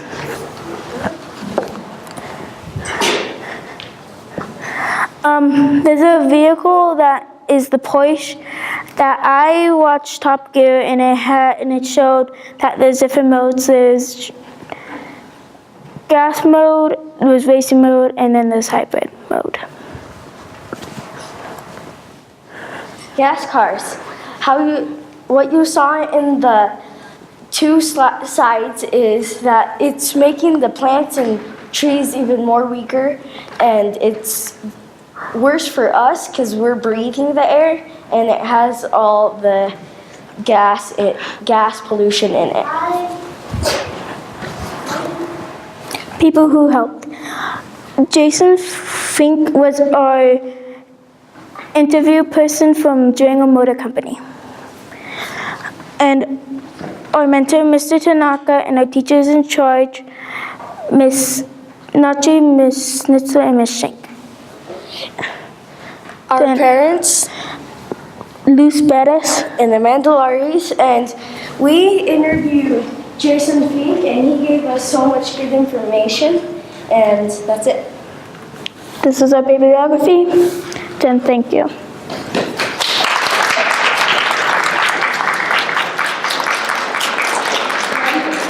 Back up one slide so you can look at your bibliography while you're answering questions. Any comments or questions? Austin? My grandma has a safety car. Haley? My dad's a mechanic at Mountain Meadows Vehicle. Michaela? It's a dog. Molly? Sanae? I like the YouTube show on and how you build like how they're acceptable or like or stuff and how you can train. Riley? For hydrogen cars, is it like a special crash reduction system?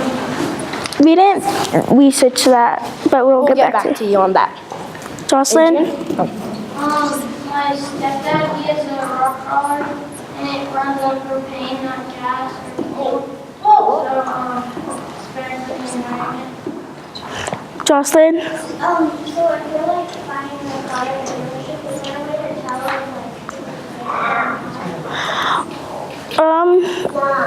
It depends. Like there's videos for it, but they don't really tell, which we didn't really look into it, which probably they didn't really tell, but there's probably a video about the car. Elliot? when the hydrogen oxygen mix, what kind of power do they need? Different pressure, heat, application, what kind of power? Well, we really didn't research that, but we'll get back to you. Shay? The solar panel cars, are they safety cars or? We didn't really look into that. Michaela? Do most of the dealerships tell you, or do most of them like keep it a secret? Probably, I guess, like... They tell you as much as they can. Pamela? How do they rate if a car is safe or not? Well, like, there's these crash place tests. Like, they grab a car, let's say they took the Kia Rio, and they crashed it into a small impact test. Like, there's different tests. They do the most common, like the side impact, and the, like, rear-ended, and then the small overlap test, which then, if it bends in, like, instead of like an L inside the vehicle, it's a poi because then you could get hurt. But if it's bending out in a shape like an L, it's more safer. But it depends, like this, like how, like it mostly is like this. How do I explain this? They rate it about how much impact it takes, and they have a crash dummy in it, and they have airbags, and when those airbags deploy, the dummy sprints paint around where it hit, and if there's a place where there was an airbag, they usually add an airbag. That's how they rate them. Ms. Ilge? So if I want to buy a car that my children will be safe if I get in an accident, which car do you think I should buy? I think you should buy like a acceptable or a good car. Is there a particular brand I should buy, like a Toyota or a Honda or a Chevy? What should I buy? Well, in our trailer park area where we live, my mom hit a deer, which it just fell apart in the void. But there was a walk that saved a lady's house, and there was no damage. It was just laying on the walk, like where the. I think the most safe car that we found out about is the Toyota. Toyota? Good. Christian? You guess what next century cars will be like? No. Michaela? What type of Lamborghini? It's a BMW. Thanks.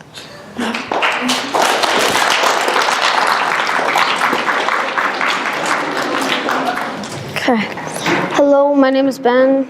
My name is Sam. And hi, my name is Adrian. Today we'll be talking to you about outdoor education and how you can be safe and things you need to be prepared to stay out at night in the wilderness. Okay, so during this we had our central idea, our key concepts, our key concept questions, and our lines of inquiry. Our central idea is outdoor education is key when learning to be safe, prepared, and having an in and out knowledge of where you are and where you're going. So the key concepts that we made were change, responsibility, and causation. Our key concept questions were, one for responsibility was what happens to people when they aren't being safe or prepared in the wilderness? Well, we learned after all our research that people make many mistakes. They don't become prepared, they're not being safe at all, and like I said, they do not have a knowledge at all of where they're going. Okay, for change, our question for that is how do people adapt to their surroundings in the wilderness? Well, because people have to adapt in the wilderness no matter what, because if you get lost or hurt, you're going to have to learn how to survive in the wilderness. And then finally, causation. Our question for that was what natural consequences do people face in the wilderness? Well, like I've said many times before, just not being prepared or safe at all. Now our lines of inquiry were 1, an inquiry into responsible behaviors in the wilderness, 2, an inquiry into the natural consequences that people face in the wilderness, and finally, an inquiry into changing people's irresponsible behaviors in the wilderness. So you may ask how we got our research. Well, during this we conducted an interview, and the person that we interviewed was Scotty Bobo. He was a big help, and what we learned from that was the most common mistakes that people make and how they're not being safe. And then another thing was online research like websites and videos. And again, we learned a lot of things from there. And now Ben will show you the video of what to do and what not to do in the wilderness. So these videos are, well, one, it's funny and it's what you are not really supposed to be doing out in the wilderness.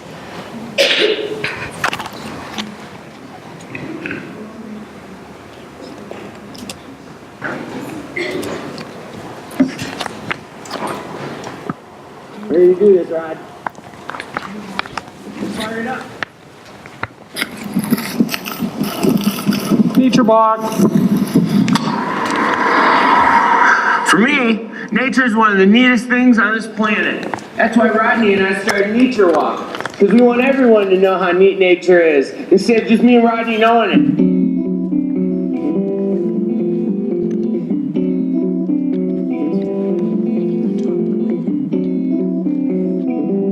How neat is that? That's pretty neat. Wow, what a beautiful day. Let's see what we can find. And as you look around, there's all sorts of different species of all sorts of different things. One thing I noticed, whoa, it's a bear, I think. It's a bear, I think. Bear, I think.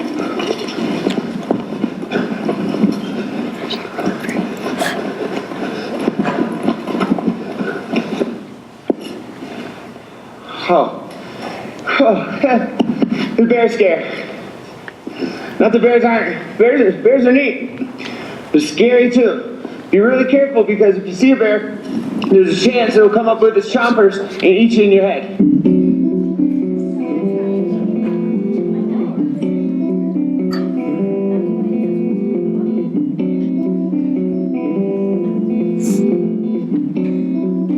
Great day for nature.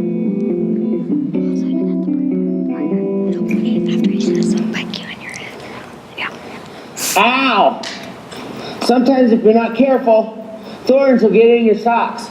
And sometimes they'll poke you. They'll poke you right in the skin.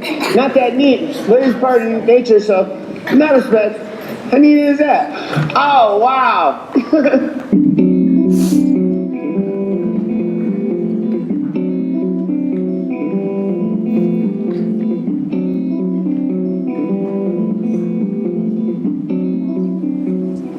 Be real quiet. Quiet. Right up there, if you look real close, you can see a bird. Quiet. Wow. Oh, wow, that's a beaut. What we have right up there is a bird. You have to be really quiet to not alarm the bird, because a lot of times alarmed birds will fly away. Most birds can kill you with their beak. He's looking right at me. Okay, so that's that video, and now we're gonna talk a little bit more about some other things. Well, so first for our action, we were going to go down to Santa Rita Park and teach a class, but unfortunately, that didn't work out. So then with the help of our mentor, Mr. Morris, we got to teach his class. At first, we were thinking that it was going to take a long time to prepare and get ready to teach their class, but in the end, it didn't take that much time at all.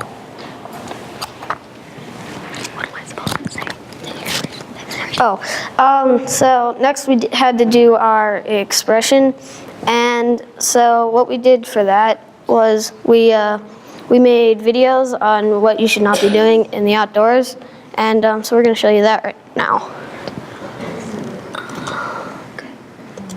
Hi kids, I'm Adrian. I'm Dad. And we're going, this is where we gonna stay for tonight. We're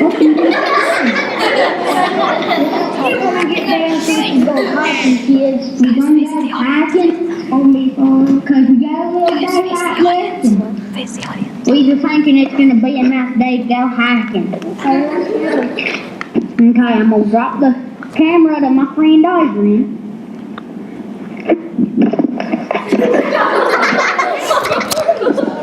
Now don't try to sit home. Okay, I'm gonna say, here we go. I'm gonna kind of sketch it today. Alright. I'm coming down the street. Oh! Let's go, Sam. I got hurt there. I want to get a backpack. So, we'll be back in a second. We don't need to run. Oh, no, I fell.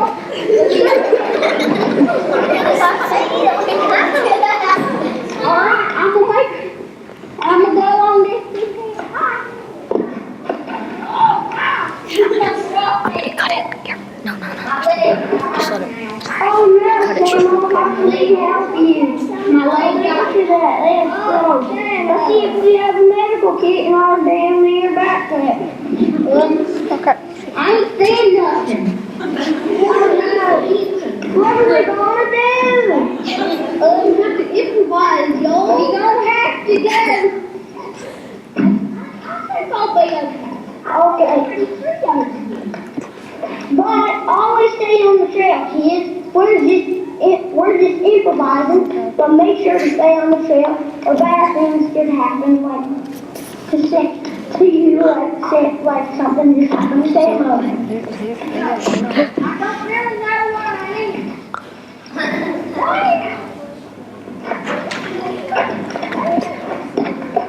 Oh my God.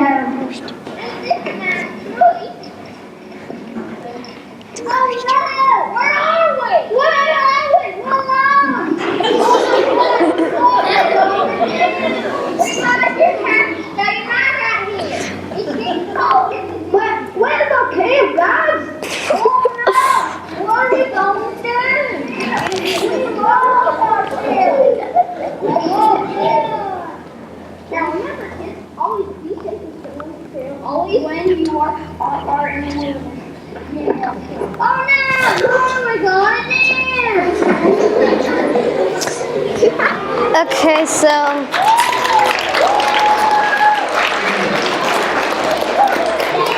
thank you. Okay, so that's what we did for our expression. And we were planning to put that on our website, but it didn't really work out. So, yeah. Okay. So, after all of our hard work, the main thing that we wanted to get out was to be safe, always be prepared, have a good knowledge of where you're going, and most importantly, have fun. But again, during this, we had a blast, absolute blast. Some of the things we could just not get our minds around, but we had so much fun. So some of the things that we wanted to remember were the interview. We interviewed Scotty Bobo again, and it was just an amazing experience. And then our action, teaching Mr. Morris's class, was amazing too.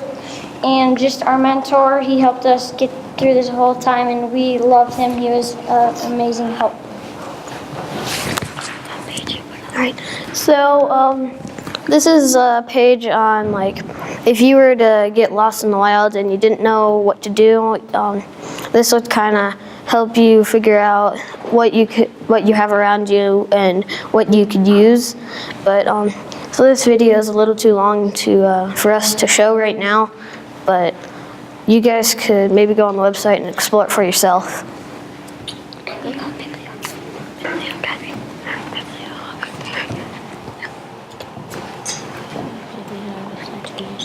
All right, so this is our bibliography, and these are all the things that we use to get our information and to learn what we learned.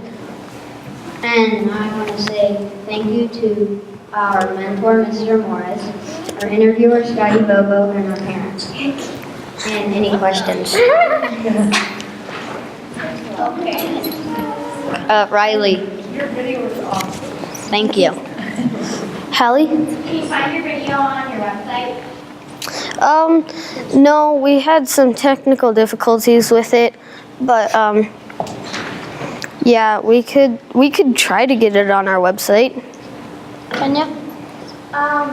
What gives you the idea of doing this video? Well, we all love being outside, and so we had a worksheet that helped us figure out which group we were in, and we all filled out like outdoorsy things that we love to do. So that's how we got paired up in this amazing group. Thanks. And if you're going to also be safe, if you're going on a really long hike, is to warn someone. Get lost and you wouldn't know where you are. Snake? I really like how in your video you told things, but you told like what you're not supposed to do and what you should do, but you also made it funny at the same time. Thank you. Okay. I have a simple question. What if you go on a hike for maybe an hour and you come back and your camp is ruined or down? Well, we didn't really research that very much, but you could go and do that on your own if you want to figure that out. Molly? What is your website? Yeah, we'll so what you basically have to just type in outdoor education, 5th grade, .weebly.com, and it'll pop up. Any other questions? Yeah. Any other questions? No. On? Where did you guys film your video? By Sam's house is up by Miller, and there's a bunch of trees by his house, and there's a forest, and we just went up there and filmed out there. So yeah, it's basically just right up there. So yeah. Got it. Thank you.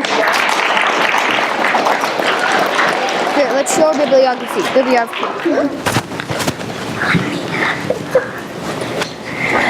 Hi, I'm Yvonne, and this is our exhibition group. I'm Mia. And I'm Jalen. Our topic for exhibition is homelessness and human rights. Our central idea is homeless people have human rights. We chose this topic because we really care about others. Now please sit tight and enjoy this short clip on human rights.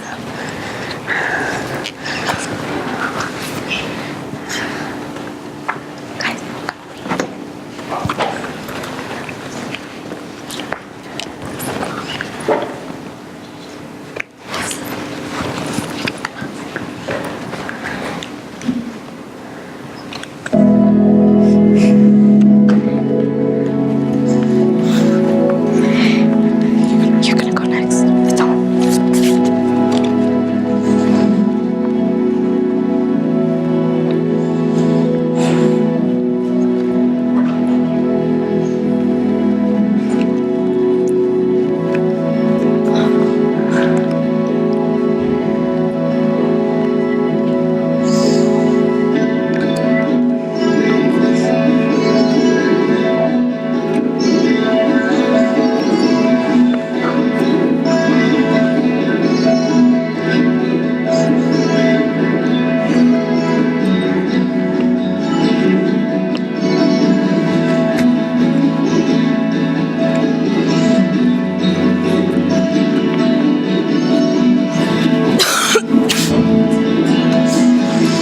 I made it through my first.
For our group's expression, we decided to do a short clip on human rights. We decided to do a short clip because it expresses ourselves in many ways.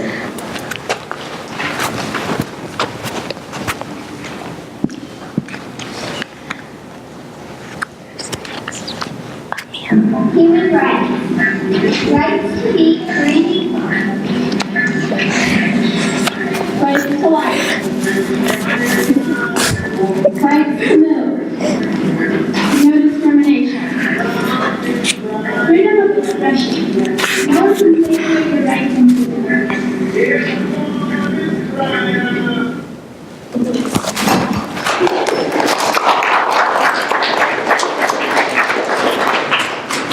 Our key concepts are perspective, causation, and change. Our initial question for perspective is, why are people prejudiced against homelessness? Well, over a lot of research, we finally figured these questions out. The answer to this question is, people are prejudiced because they want to make others feel bad, either from a family crisis or another issue. Our initial question for causation is, why do homeless people get more impacted with human rights than others? Well, the answer to that is some people aren't able to work and can't afford things and don't have enough rights. But on the other hand, other people are able to work and can afford things and have more rights. Our last question is for change. How do homeless people change their lifestyle? Well, they can find local resources like here in Durango. Like, for example, the homeless shelter or Man and Soup Kitchen for food, water, and shelter. Our lines of inquiry are the different points of view of homelessness, which are some people think that homeless people just don't have homes, and other people just think homeless people are poor. The different causes of homelessness, which are many reasons, and the ways people have to adapt to a new lifestyle, which, like I said earlier, finding local resources.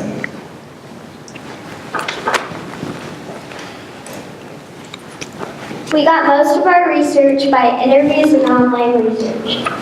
For interviews, we interviewed Laura from Anna's Soup Kitchen. We got many different resources. One is cooking lessons there, so you can get a job to cook. Another one is a garden. There's a garden, you can get vegetables and fruit. There's breakfast, lunch, and dinner available. For our action, we helped pack food in backpacks for families in need of it in our school. We were not expecting to see that all these families in our community needed food. We realized that by doing this action, we need to start helping people in need, not just here, but all over the world. Here are some photos we took of us doing our action, and where our action took place was here in the multi-purpose room.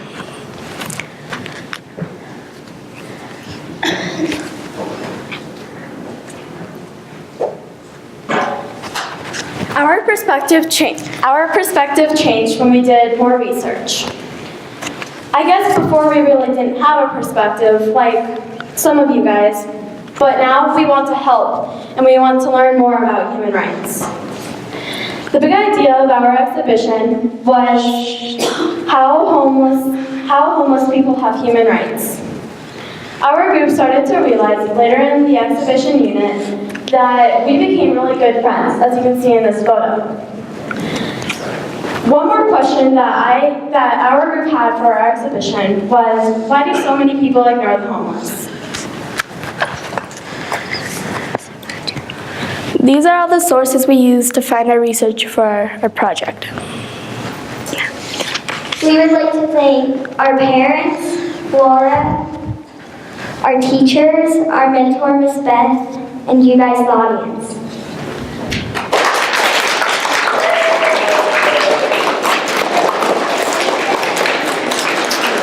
Any questions, comments, or concerns? Sinead?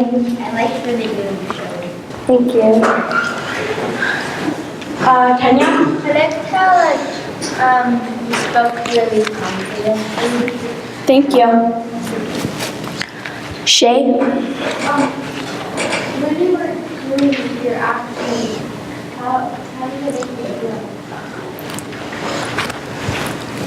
Well, it made us realize that people are needing all of this stuff, and not just in our school, but like Giovanna said, all around the world. Tonight? For your action, did you do it more than just one day? Yes, we did it 2 days. Then? Where does the food in the bags get sent? Well, the food gets sent from Anna's Soup Kitchen. Angelina? I just wondered what made you want to do this. What'd she say? Well, I guess, I don't know, we just felt like helping the world, and we just decided that we would love to do this topic. Hallie? Do at different schools do like pack bags? That's a good question, but we don't know. Olivia? Before you started doing this topic, did you realize how serious homelessness was? Yes. Tegan? Did you do it homeless people or did you do it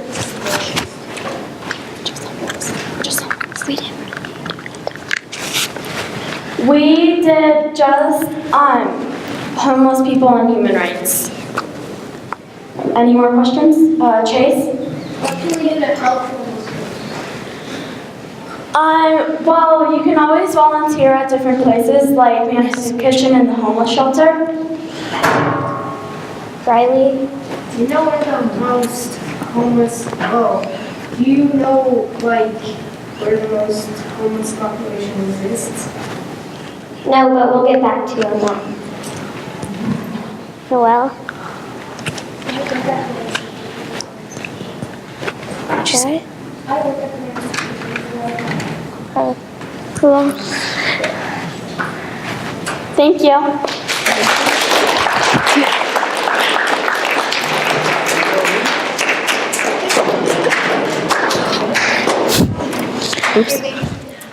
In 2008, 40,308 children's lives were affected by horse therapy. I'm Haley. I'm Holly. I'm Michaela Reeder. I'm Kaylee. And I'm Angela McManus. And we're the horse therapy.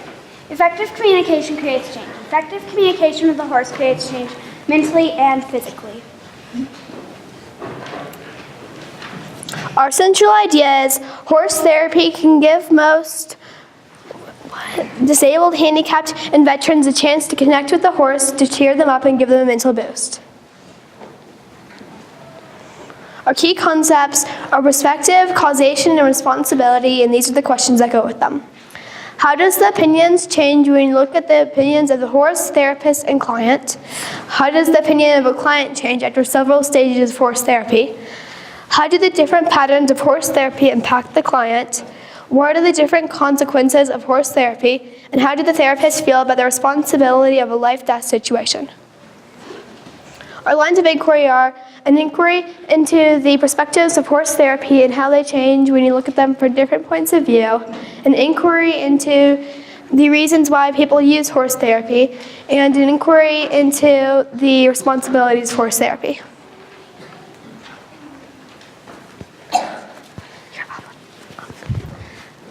We did 2 interviews.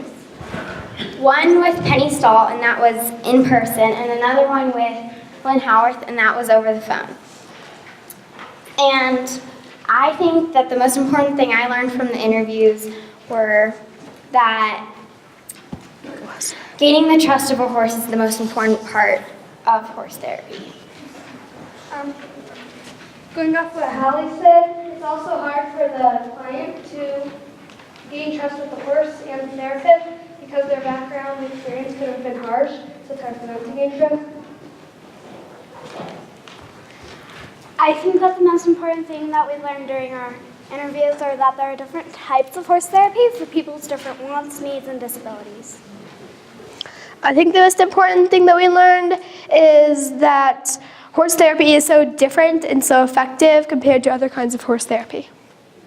Therapy. I thought that the most important part was they said that the clients can always find a way to smile. Okay, we only went to a few sites when we were researching, but the sites that we did go to were really helpful, informative, and really packed full of information. And this is a list that we got from a really great website at Reed. Confidence, self-efficacy, self-concept, communication, trust, perspective, decreased isolation, self-acceptance, impulse control, social skills, boundaries, and spiritual connection.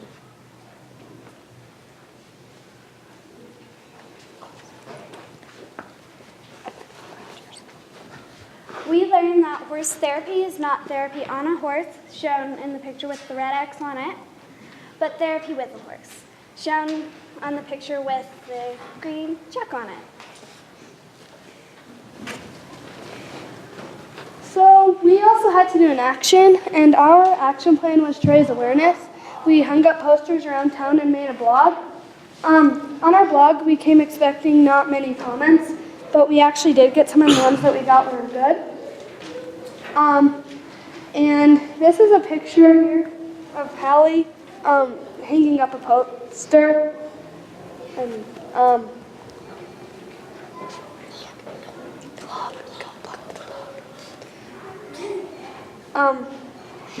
and the personal connection I help with something called Special Olympics that's with disabled people. So that's a personal connection that I had. Personal connection. I don't know. Just say one. Do you guys have one? Okay. So this is our blog. if you scroll down, it has a slideshow of images. And if you scroll down some more, it has the list that we read to earlier. And then our central idea. It also has our interview below the blog page. If you go, it has an hour interview thing with Penny and Lynn, and it just has all the stuff that we said. And then also it has an About Us page, and it has a little bit about us outside of school.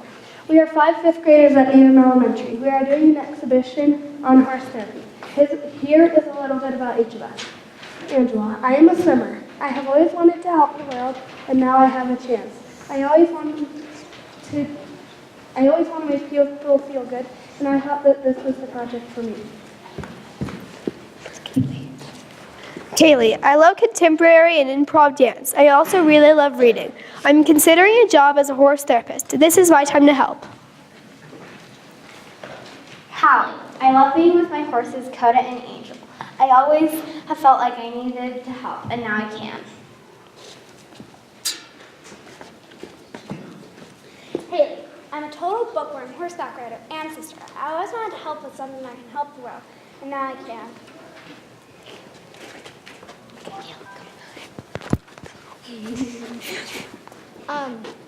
I like to play football, I like to help out, and I like to be a good leader, and this is how I can do it. Michaela.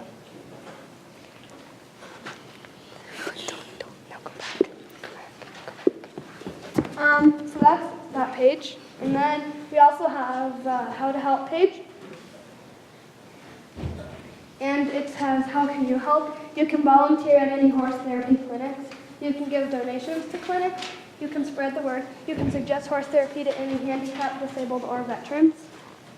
And then it also has an organizations page, organizations page, and it says Medicine Horse, Candace, Therapeutic Cadence. Riding Center, and Durango Equine Therapy.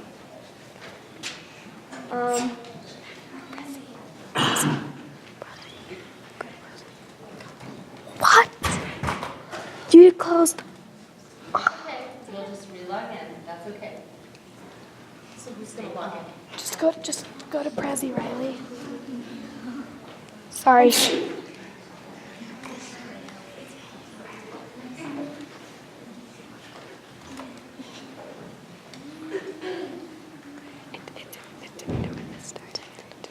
Oh yeah, because this is on.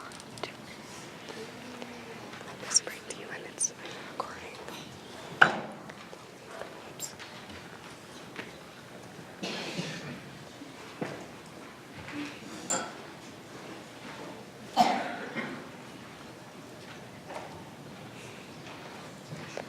We're really sorry about this.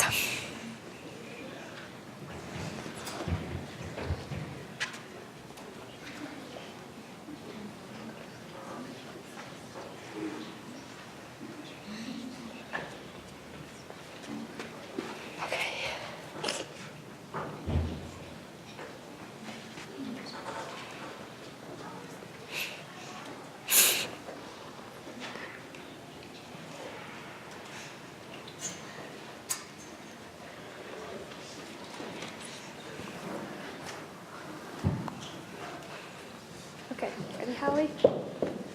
Okay, sorry about that. So also for exhibition, we had to do an expression. Our expression was a sort of musical thing that we did with a guest speaker. And we chose it because we thought it was pretty cool and fun. So we're going to show it to you. But also we need a volunteer to help us with something.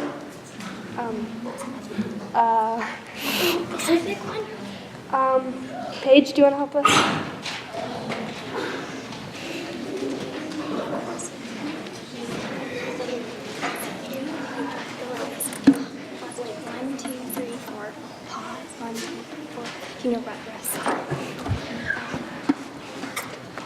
It's a bladder. Maybe we should sing bigger. 1, 2, 3. Okay. should I put this?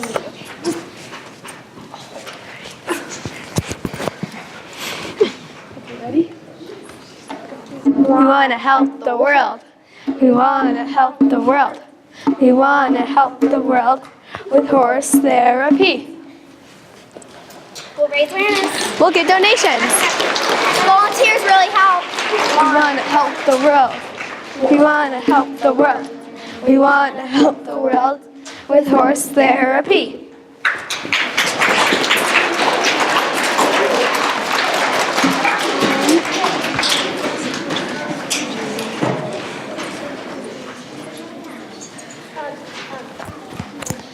We want you all to be thankful for what you have mentally and physically. Sorry. 100,000 children are handicapped or disabled every year. 40,308 amount of children are affected by horse therapy. Thank you.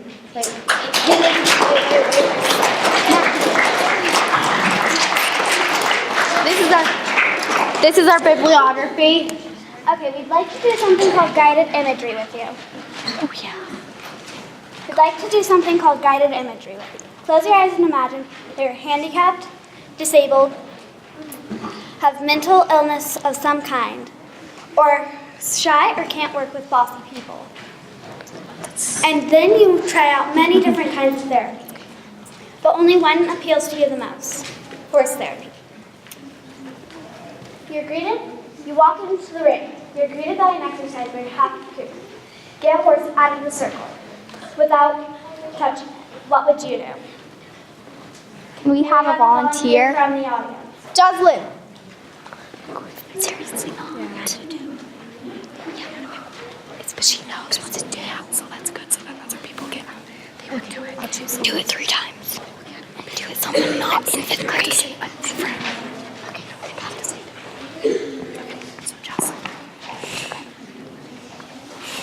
I'm a horse. So Jocelyn's going to try and get Michaela the horse out of the ring. Come here.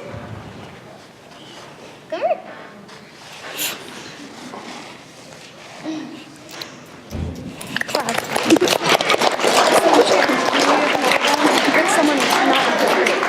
May we have another volunteer? Not in 5th grade, please? Yeah.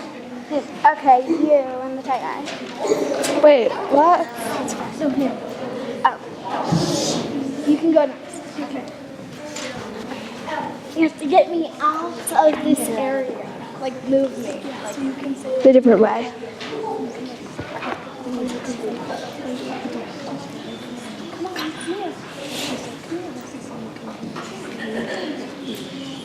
Pretty much how would you want to be?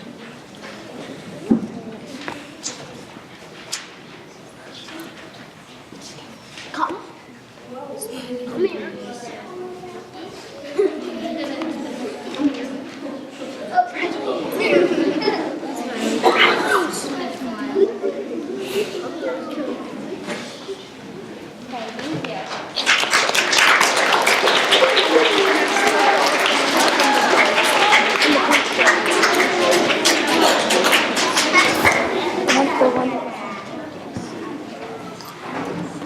Just try and get her out. Like, come on. Don't try and get her out. Do a different idea. Do a different idea. Really bossy.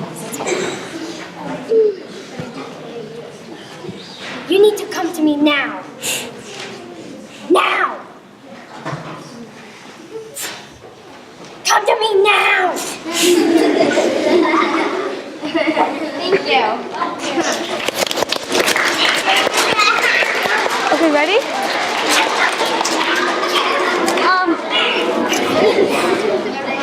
So, thank you for all of the parents that helped and all of you that are here today.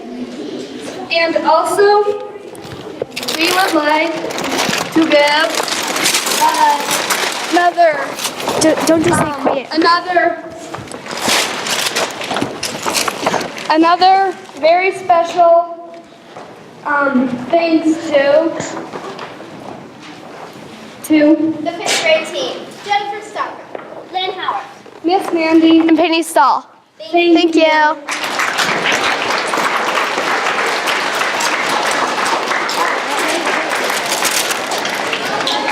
Questions, comments, concerns? Questions, comments, concerns? What? Questions, comments, concerns? Any questions, comments, or concerns? sorry.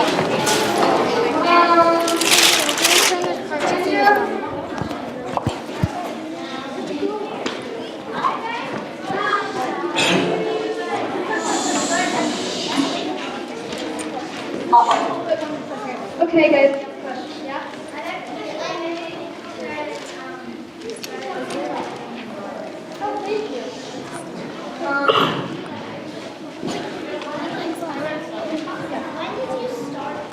We started it about 6 weeks ago.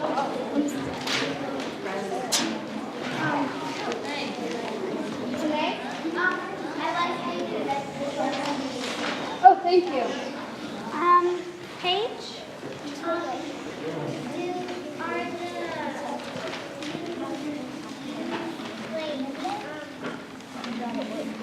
When did you start? When did the people how many people Are what? How many people are I don't know that question. No, we do. About 40,380. Wow. And those are the people that are.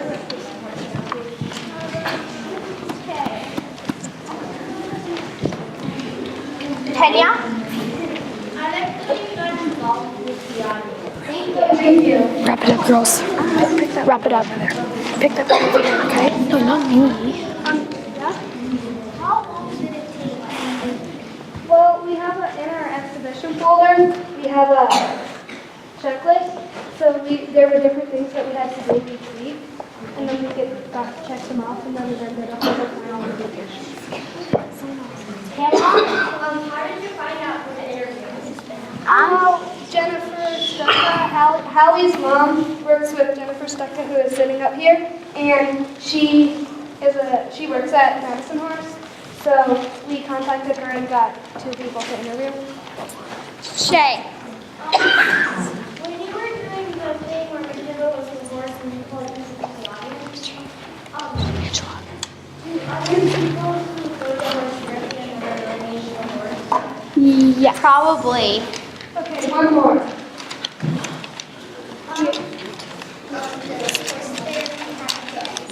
No.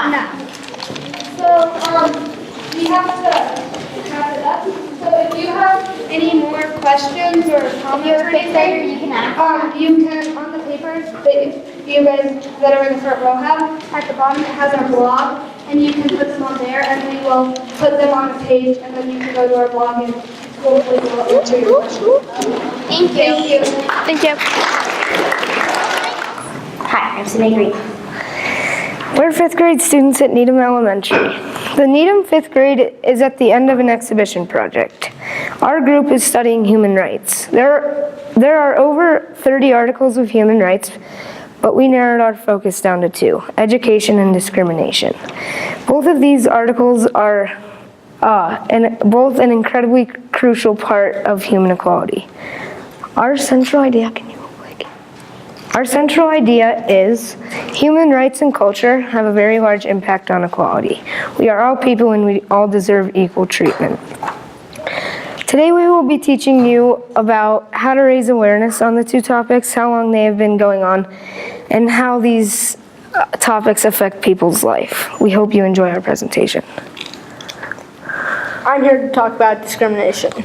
Discrimination is when a person is getting unequal treatment, and sometimes the judges have to deal with discrimination.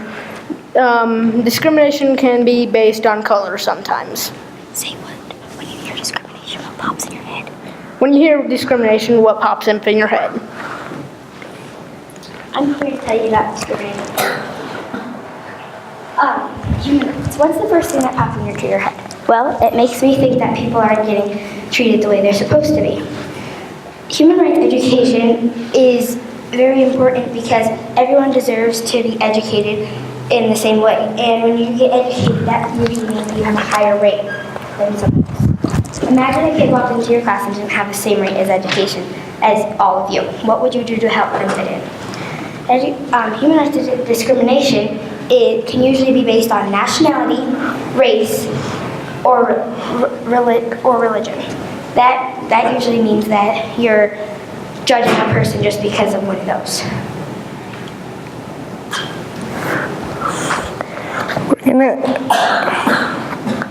Our key concepts through exhibition were perspective, change, and causation. Perspective.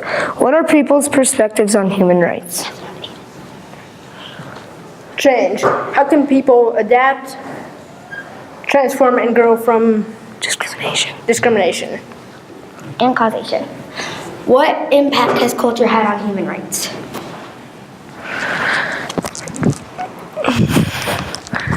Our lines of inquiry were an inquiry into people's perspectives on human rights, An inquiry into the impact culture has on human rights, and an inquiry into how people can adapt to or be transformed by discrimination.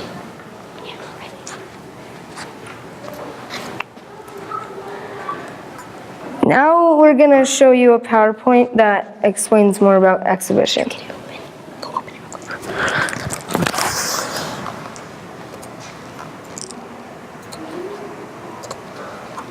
As you can see here, over the courses of many years, human rights has been a very intense issue. They said zero discrimination. No racism, and laundry is the only thing that should be separated by color. There are over 30 articles on human rights, like we have the right to a free attorney, or we have the right to seek shelter, clean water, and food. And the list could go on and on. Our group decided to only focus on 2 articles of human rights: education and discrimination. This is just the process of our exhibition, so what we've been through and stuff. And here is a short video. You have already started it, but it's in the past. This is a website that's been already gave us. No, it's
video on what rights we have and rights that no one should ever take away. You saw number 30, it said no one should ever take away your rights, which is very true. The person we interviewed was Judge Minot from the court. After a while, we were gonna interview someone from the Manor Soup Kitchen, but we decided that the most important is probably someone from the court, because court has a lot to do with rights. So Judge Minot really helped us through that. We would like to thank Miss Mira for giving us websites, Miss Cotter for being our mentor, our parents for helping us, the 5th grade team, and all of you.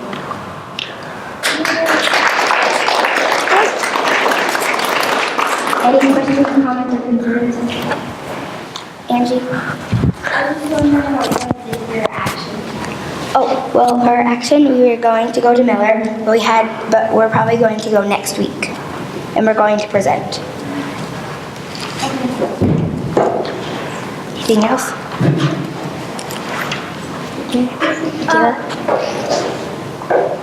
Do people ever get judged, like, by the government, by how tall they are? No, height has nothing to do with human rights at all. Olivia? What was your expression? Our expression was, when we did the run-through with the 4th graders, we told them a story, and then we had them paint what they would feel like if it... Graffiti. Yeah, graffiti. Well, what I liked was,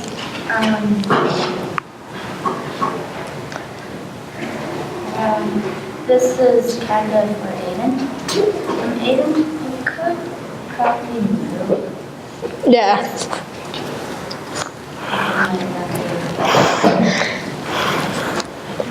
Anything else? Thank you.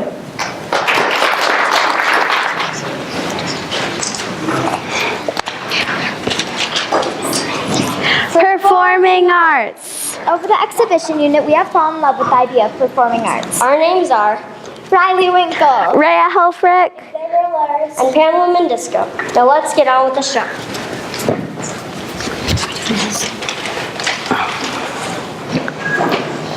Set it down.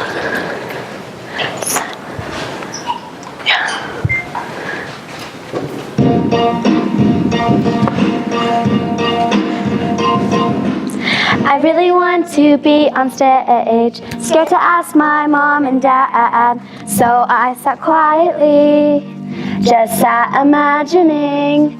I guess that I forgot I could express, then I let myself go to a play, so I could see how to perform like a pro.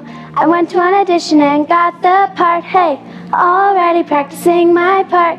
Hear my voice, see that dance, that if I was gonna shake the ground. We went downtown to get my costume. Get ready, it's time to act. I see you all, you see me now. I've got the lights on my face, I'm shining, dancing on that stage, 'cause I am the star, and you're gonna see me perform, perform, perform. You're gonna see me perform.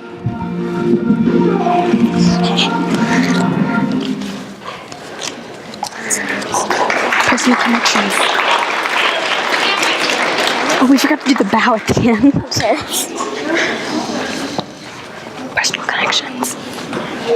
We each have personal connections to why we got put in this group. I got put in this group because ever since I was 4, I've been dancing, and it's one of my passions, and I don't think I'll ever stop, and that's where I became closer with one of my best friends.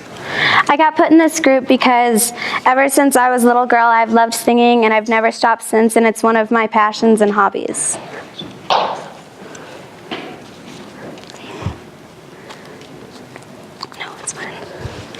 I got put in this group because I've been dancing since I was 3 and it's one of my passions and I really love it. We created our central idea people can communicate and express messages and feelings through performing arts. We tied all the components of performing arts together to create this central idea. The most common ones are singing, dancing, and acting. Performing arts is actually just putting messages and feelings into movement, such as dancing, singing, and acting. We really wanted to focus on 3 key concepts: change, connection, and perspective.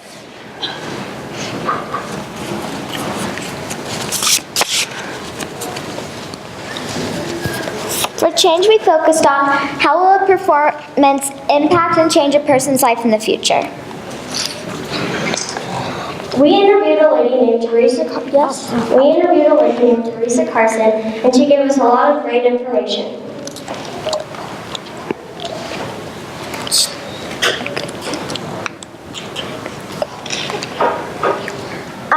So we learned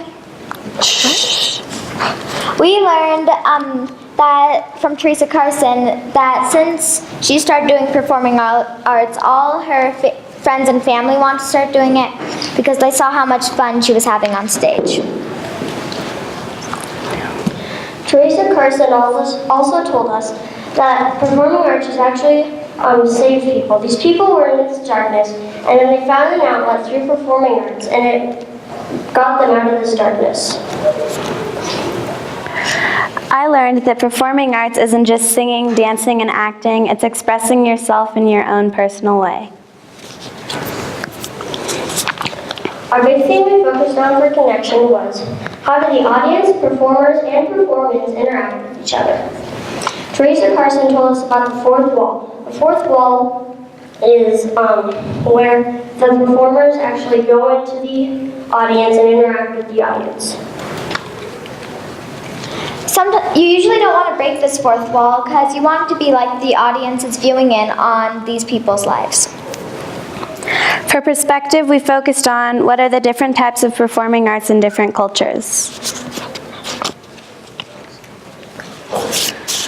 We learned about a couple different cultures, but we learned about No and Kabuki, and they are both Japanese performances, and they are very graceful movers, but it's not like ballet, it's just graceful and different.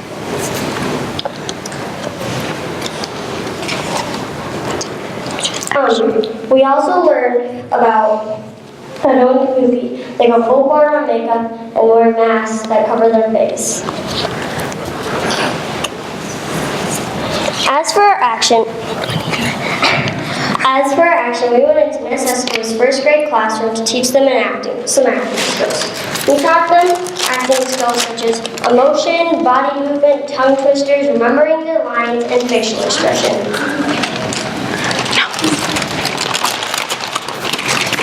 We came expecting calm kids who would listen very nicely, but they didn't listen to us that nicely. They were kind of crazy. But this is because it was some of their first time doing these things. Now this made us think, what could we do differently next time? And right off the bat, we thought, we need more activities planned to do with these kids, and how can we calm them down next time? After this action, I really enjoyed that I actually got to be the teacher for once, and not the kids sitting in the seat. After this action, I valued that I got to spend time with the kids, and that during the activities, I got to see the kids express themselves. I really enjoyed watching the kids express themselves in their own ways. They weren't all just doing the same things. They were all expressing themselves in their own ways. This changed us all in different ways. This really made me think about performing arts differently, but especially dance. I used to think it was just something that I just loved to do, but I realized that it can really change people's lives and how they act. This changed my perspective on performing arts because at first I didn't, well, of course it's singing, dancing, and acting, but it's also expressing yourself. This changed me because I didn't realize how I should value people expressing themselves through these things. And this really changed my perspective, and now I know that I need to value these things.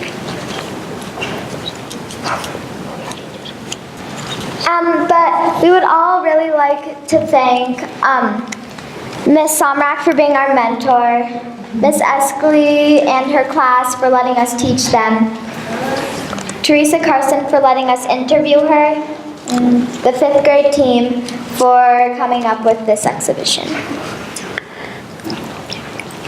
I would like to personally thank my family for leading me through our exhibition. I would like to personally also thank Ms. Somrak for being our mentor and helping us with the exhibition, and my group for being such a great group.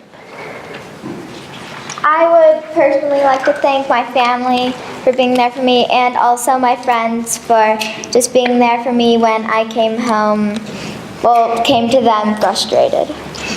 I would like to thank my family for letting me have the opportunity to be at Needham to do exhibition, and I would also like to thank my group for being such a great group, even though we did have some conflicts, but it made us stronger. 1, 2, 3. Thank you.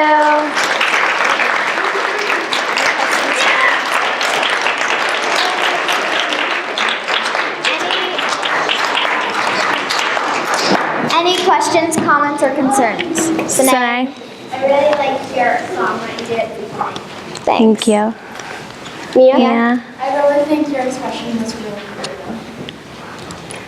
Austin. How long did you practice the song? A lot. For about like 3 weeks, I think. Riley. What did you take away from this whole? Well, we all learned something different, but I learned that I value performing arts more, and That's Sine. Are people not allowed to dance because of something that happened to them or something like that? Well, some people can't just do performing arts in general because they don't have enough money or they don't have free time, but we don't exactly know the answer to that, but we'll get back to you. Miss Somrak? I was very impressed with the amount of reflecting this group did. Thank you. Michaela? Yes. Yes. Adrian? How have you really expressed yourself during the exhibition other than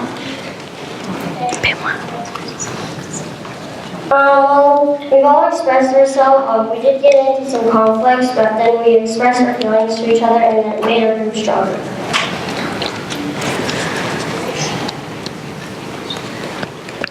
Who was this person you interviewed? Was it Carson? Teresa Carson. Why would she be a valuable person to interview? She is the supervisor of the art center, and she directs some plays, and she's in plays. That's it. Thank you. Oh.